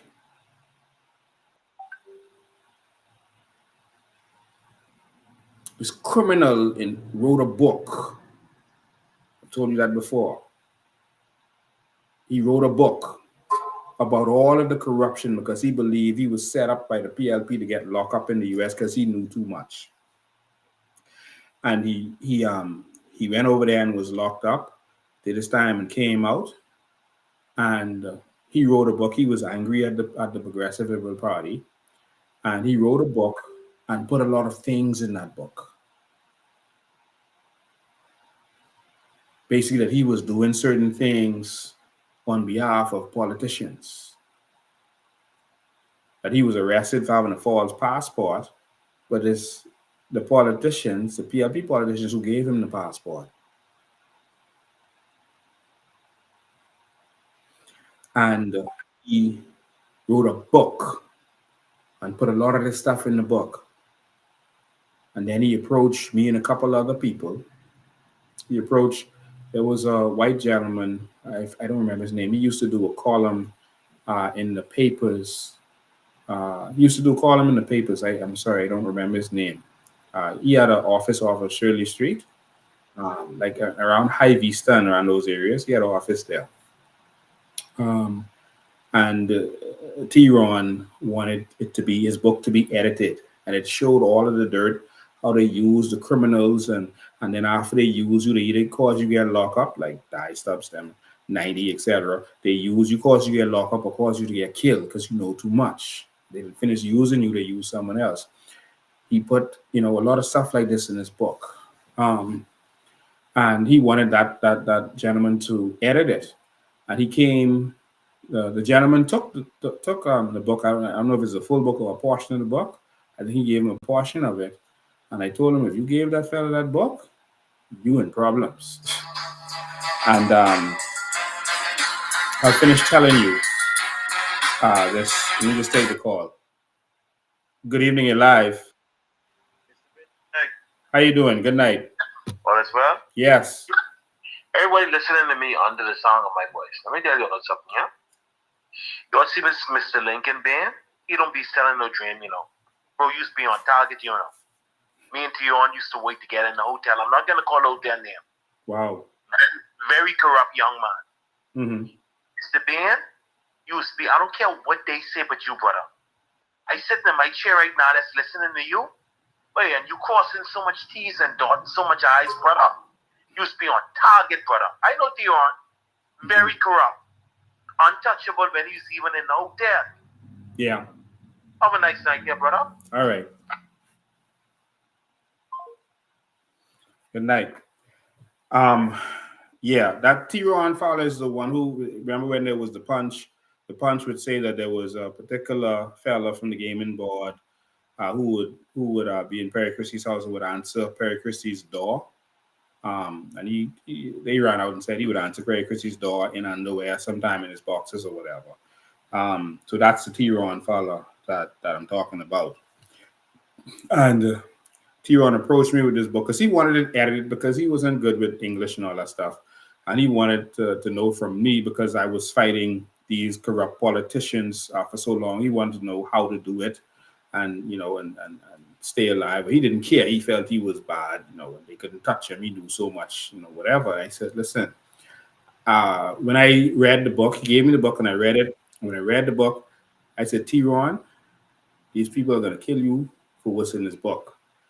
If you attempt to publish this, I said, no one is going to publish this, first and foremost, in this country. So you have to go elsewhere to do that. You may have to self-publish this.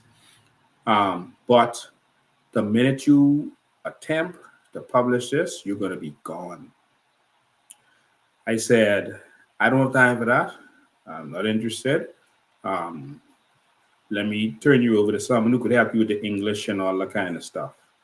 And I turned him over to Patty Roker, all right, who was working at Island FM at the time. He went to Island FM and met with Patty Roker. He showed her, I think, one of the chapters or something like that. And Patty was like, whoa, no, don't get me in that. And he named politicians, some of them who we really respect highly. He named and said what he did, what he provided them with, what he did for them. He named them. He talked about what he did at Peter Nygaard's house and what went down at Peter Nygaard's house. The same people that are now running this country. He talked about the dirt that he did for them in this book. And when he take this call and I'll continue. Good evening, you're live. Good evening, Mr. Bean. How are you? I'm good. How you doing? I'm good. I have one question. Yes. I know you said that Don Saunders was a lawyer, a previous lawyer, right? Yes. Did he have any connection with the Gibson trial that is ongoing? Yes. He was one of the lawyers in the Gibson trial. Okay. All right. That's all I have. I say no more. All right. Thank you. She's putting a connection to something that's going on, a trial that's going on. All right. Gibson got a known PLP lawyer, Damien Gomez. Well, there's more than Gibson involved in this. There's also what's his name? Donaldson, who's also in there. Don Saunders is working along with the team. All right. And so maybe this person is implying that that's something to do with this trial. All right. But back to this T-Ron Fowler person, I'm saying this because I'm showing you the connection with politicians. And T-Ron said that, he did drugs, smuggled drugs from Haiti, et cetera, et cetera. That's when I first learned of the connection between Haiti and the Bahamas and Colombia, et cetera. And he said he was working on behalf of politicians, and eventually they set him up.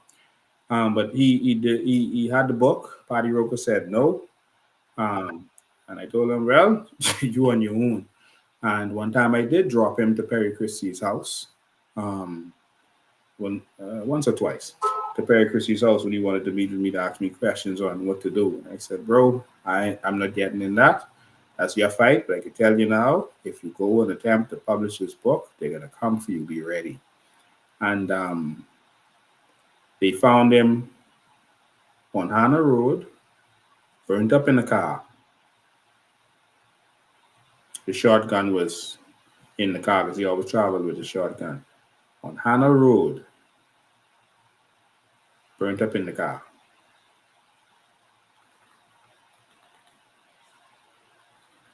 All right? Shot and burnt up. So he left a lot of breadcrumbs behind to show that he was working with the politicians. In our country, the politicians work with the criminals on the street. Before election, I told everybody, I said, if this government that was opposition at the time get in power, I said, I have a problem with the deals that they're making with these criminals. I did a whole live and people didn't take me seriously. Oh, how you could say this, how you could say this. And everything I say always turns out to be the truth because I'm not going to say anything that I can't prove or that is not the truth. Anything. You ever notice how everyone who speaks publicly has been arrested for defamation? Everyone.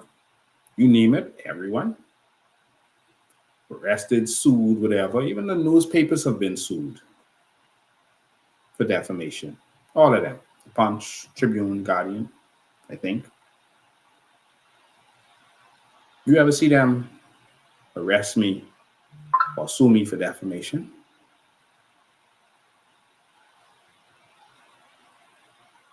I call names.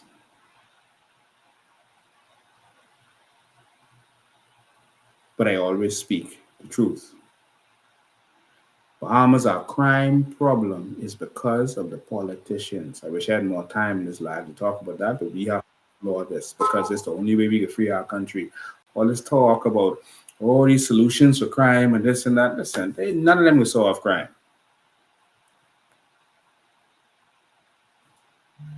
Let me just be real. I said I have to say some things that's real. Let me answer this call because I got 5 minutes left.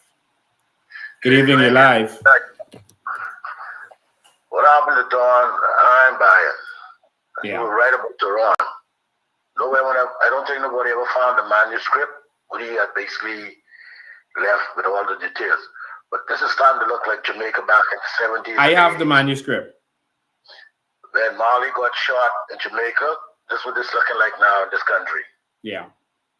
We be on a dangerous path. I hope it ain't what people think, and I just hope it's different because it's too fishy. Because listening to the commissioner, it's like, man, he's saying some things that I've never heard a policeman say before. Yep.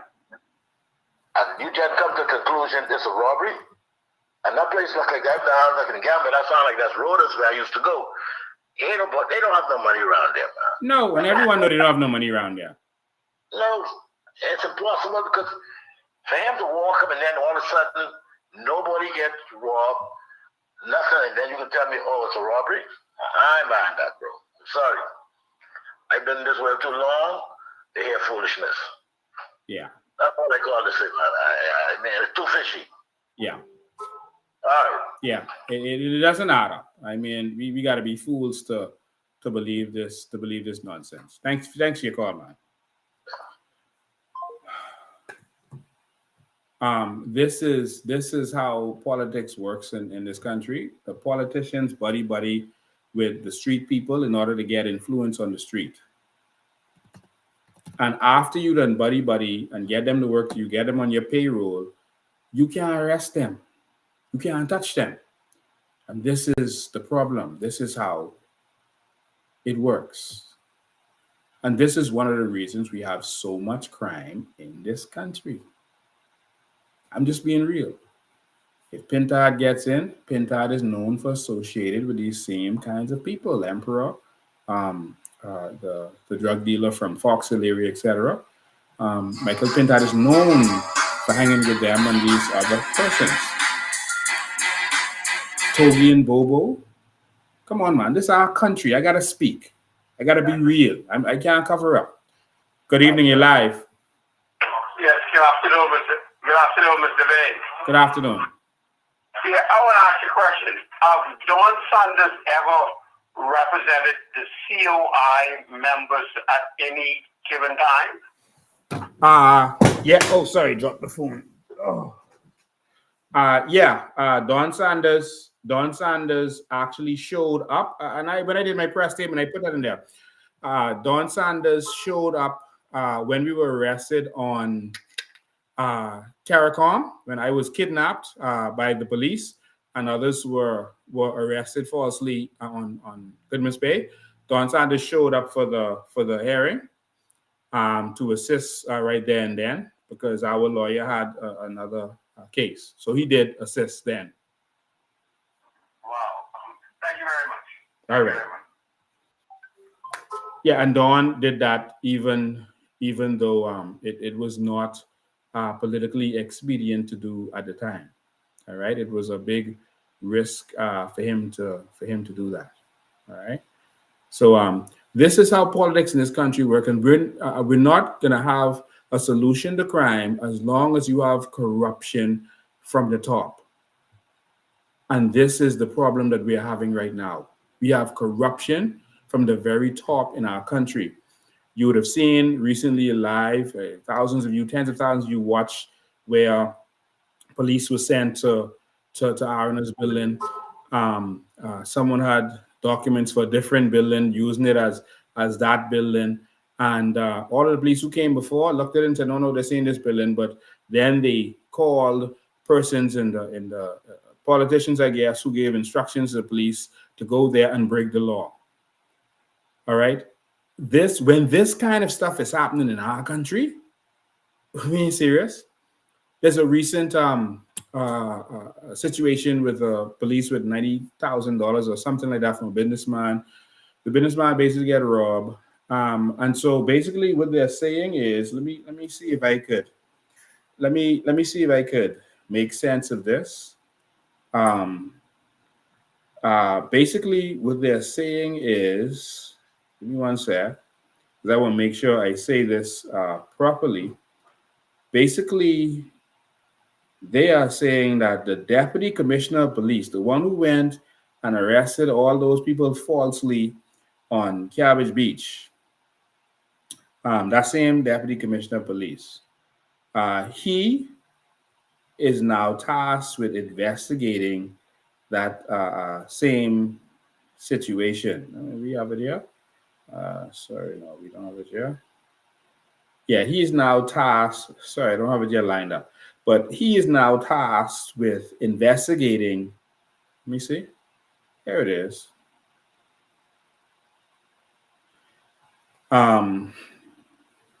Yeah. So has what it says.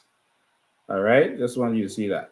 All right. So an investigation is being launched and spearheaded by Deputy Commissioner of Police Lehman Delaveau and the Complaints and Corruptions Unit regarding an incident where $90,000 was allegedly taken from a businessman. Complaints and Corruption Unit? You mean you lock up and go to court? So the police is now going to investigate this $90,000 incident? Do y'all see? Delaveau, who I call corrupt because he abducted me. It's my opinion of what happened.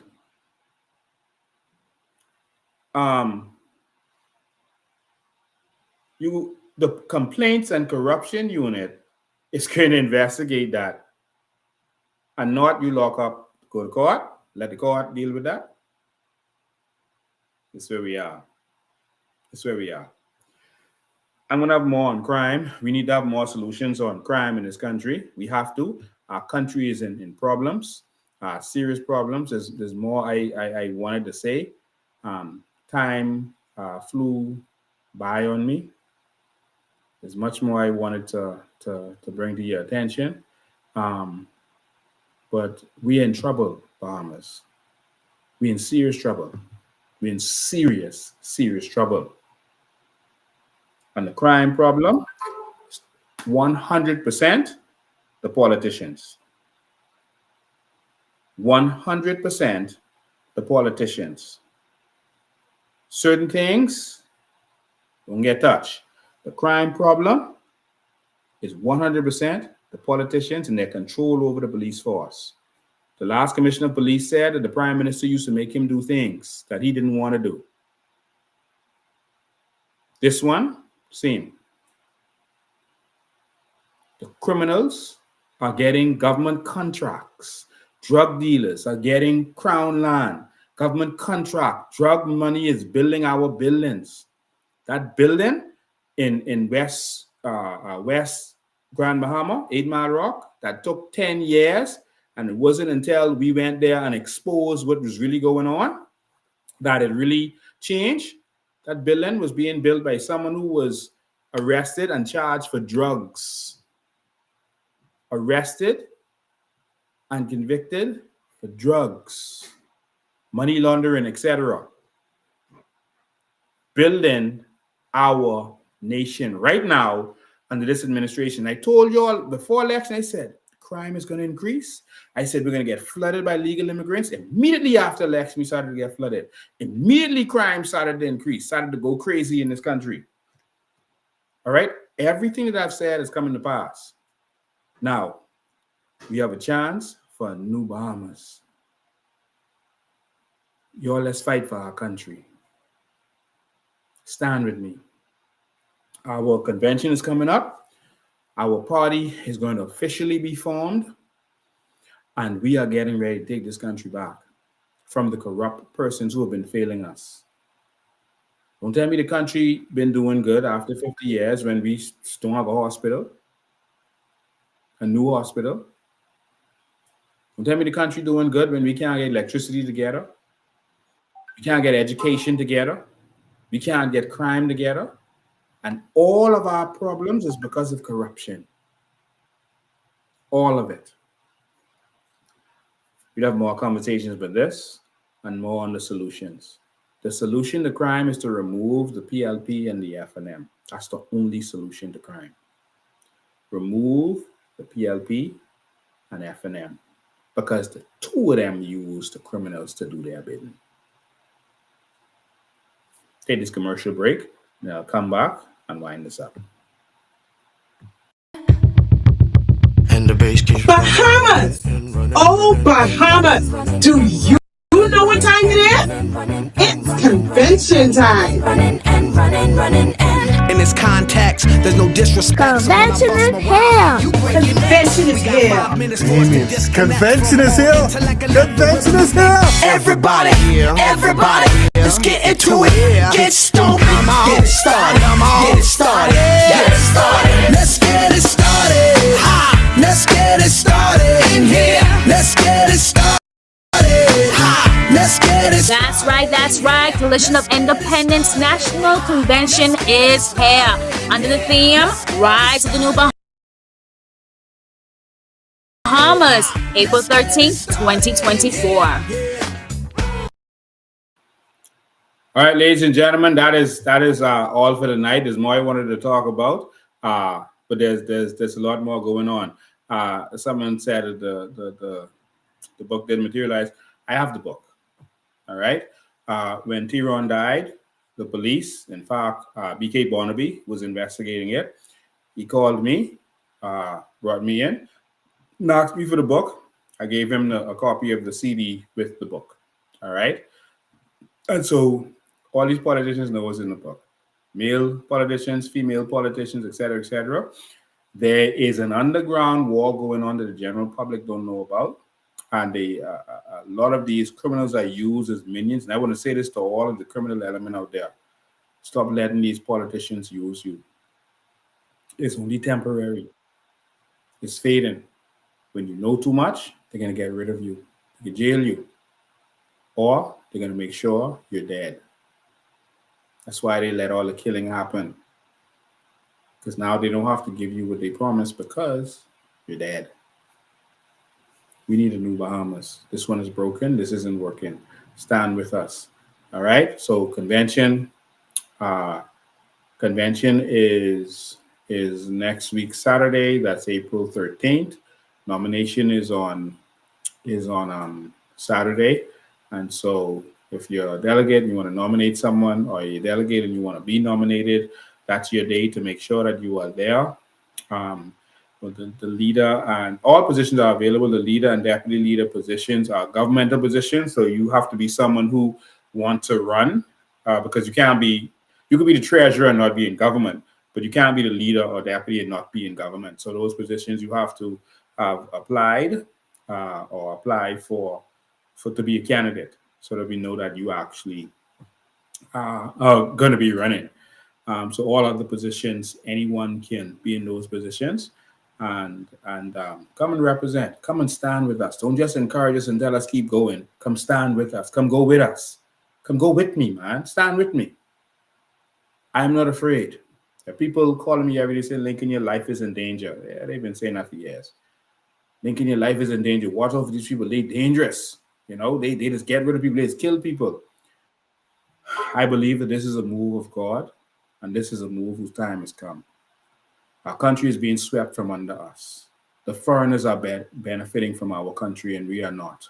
We are being pushed out. Our children are being pushed out. Our families are being broken up. Our young men are being killed. Our young men are buying drugs from immigrants, and the drugs are being laced. It's time for a new Bahamas. Let me take this last call before I go. Good evening, you're live. Hello. Good evening, you're live. Hi.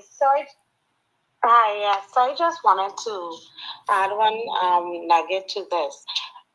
I feel like it's a cover up with Don as well, because it could possibly be one of the officers who probably did it. Keep in mind, an officer was caught on a hit. Who knows how many more? You know, and they cover each other. And it just didn't make sense what happened, because I'm thinking with the first story when they said all of the guys ran out, but they realized one person was left behind, and that was Don. Number one, if you make one shot in the air and everybody run, and 5 persons run to the door, I think the gunman would turn to shoot the people who were running away and not the person who was still there, right? Yeah. That's one nugget. Number two, while they were away, they realized that one person wasn't with them. Why didn't you guys, when you got away, start calling for the police immediately? You waited until you returned back to see the body and then call the police? How you know it was safe to even return? It just don't make sense. So that's my nugget there. All right. It's a setup. Thanks for your call. I appreciate it. Dawn had started to frequent that area, to frequent that particular club back of the yard house. I don't know why they call that a club, but he had started to frequent that particular house with the club in the back. And so I guess persons knew that is where he was hanging out. And when you're in this kind of lifestyle, being in the same place all the time could be a mistake. All right. I believe that this is a move of God. This is the time for a new generation, a new set of people. I believe that change is here. I have zero fear. Thank you for all of you who call me and give me the advice on being careful for this and that and the next thing. I have to do what I'm doing so that even if our people are so foolish that they vote for the PLP and FNM again, that maybe some young person sitting next to you watching, maybe that gentleman who called and said his son is next to him watching, maybe your son might have to be the one to remember that there was a man called Lincoln Bain who said that Bahamians are royalty, that the Bahamas can be great, who said that this country belongs to us and we should benefit from this, that our natural resources are for our benefit, that the PLP and the FNM lied to us for years and told us that we have no natural resources, and that many men came out speaking and telling the people that we have natural resources, and that there was a man called Lincoln Bain who brought the proof and the evidence and showed the documents with the signatures and caused them, forced their hand to now have a Ministry of Natural Resources. But of course, they just do these things knowing that they don't intend to do anything, to make it seem like they're doing something. The Ministry of Natural Resources is a sham. They lied and said carbon credits wasn't real before election. Lincoln Bain is selling drink. Now that's all they're talking about. But they're talking it down. So you can't get none of yours. It's time for you to wake up, and you got to wake up your family and friends. That's why we're here. Wake up your family and friends. They might not listen to me. They can't sit down for 2 hours and watch all this that you listen to. You talk to them. You don't give up on your family. There's an underground movement happening in every workplace, in every house right now. And you are a part of it. You are a part of this underground movement that we call the New Bahamas. And this New Bahamas is going to spring forward, and the New Bahamas is going to rise like the phoenix. We might be down and out now as a people. They might be beating us down and treating us bad on every job in this country. but we will rise again. We may have a prime minister who's looking out for the other people and not looking out for us, but we will rise again. We may have a deputy prime minister who is getting credit for selling out every piece of property he could to the foreigners. He is selling out this nation to the foreigners and getting credit for it. I don't know what kind of witchcraft this is over the Bahamian people. To see the sale and giveaway of your land for jobs as a good thing. It's not a good thing. They're bragging about 9 million tourists when the tourism in every country has risen. Every single country, in every country, the tourism has risen. That's nothing to brag about. That happened as a result of people being locked down for COVID. Because no one gets credit for that. Jamaica tourism is rising. Mexico, everywhere in the world, even Canada getting more tourists. And so we may be down and out now, but we will rise again. It's time for Bahamians to rise and rise together. I'm calling on all like-minded Bahamians to come together. We ain't looking for the people with the doctorate degrees, you know. They say, oh, you got to bring qualified people. Get a couple MPs with you. There's billions of dollars at stake. They want to keep you down. We can't work with anybody. We need to work with people who will tear up that check like Sir Randall Fox did. They are making offers to our candidates right now. They trying to talk to Veronica McGiver. PLP, come this way. F&M, come this way. They trying to talk to Maria Daxon. They make them offers, you know. They tried to make me offers. And then tell them every time you make me an offer, I get talk it. They made me offer for money and position last year, and I turned it down. They made Charlotte Green offers. They made Kari Ellis offers. During the election, didn't you remember it was in the news? They were offering our candidates $1 million, some 40,000, some 100,000. Of all the candidates to make offers, why are you going to F&M and make their candidates offers? Why are you going to the PLP and make their candidates offers?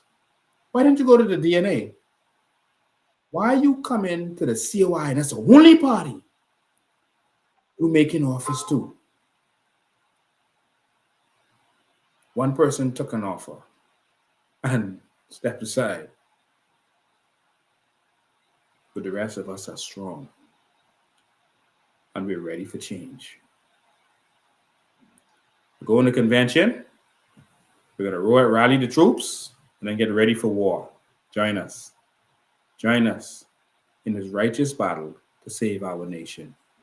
We got one election to get this right. After that, we will be outnumbered. Everything I say turns out to be the truth. If we do not win this election, it's over. If the F&M gets in, Pintard is controlled by Fred Smith. That's who's paying his bills. That's who he's working for. With Save the Bays and Louis George and all them. Pintard was a part of that crew. Who you think will run this country if the F&M get back in?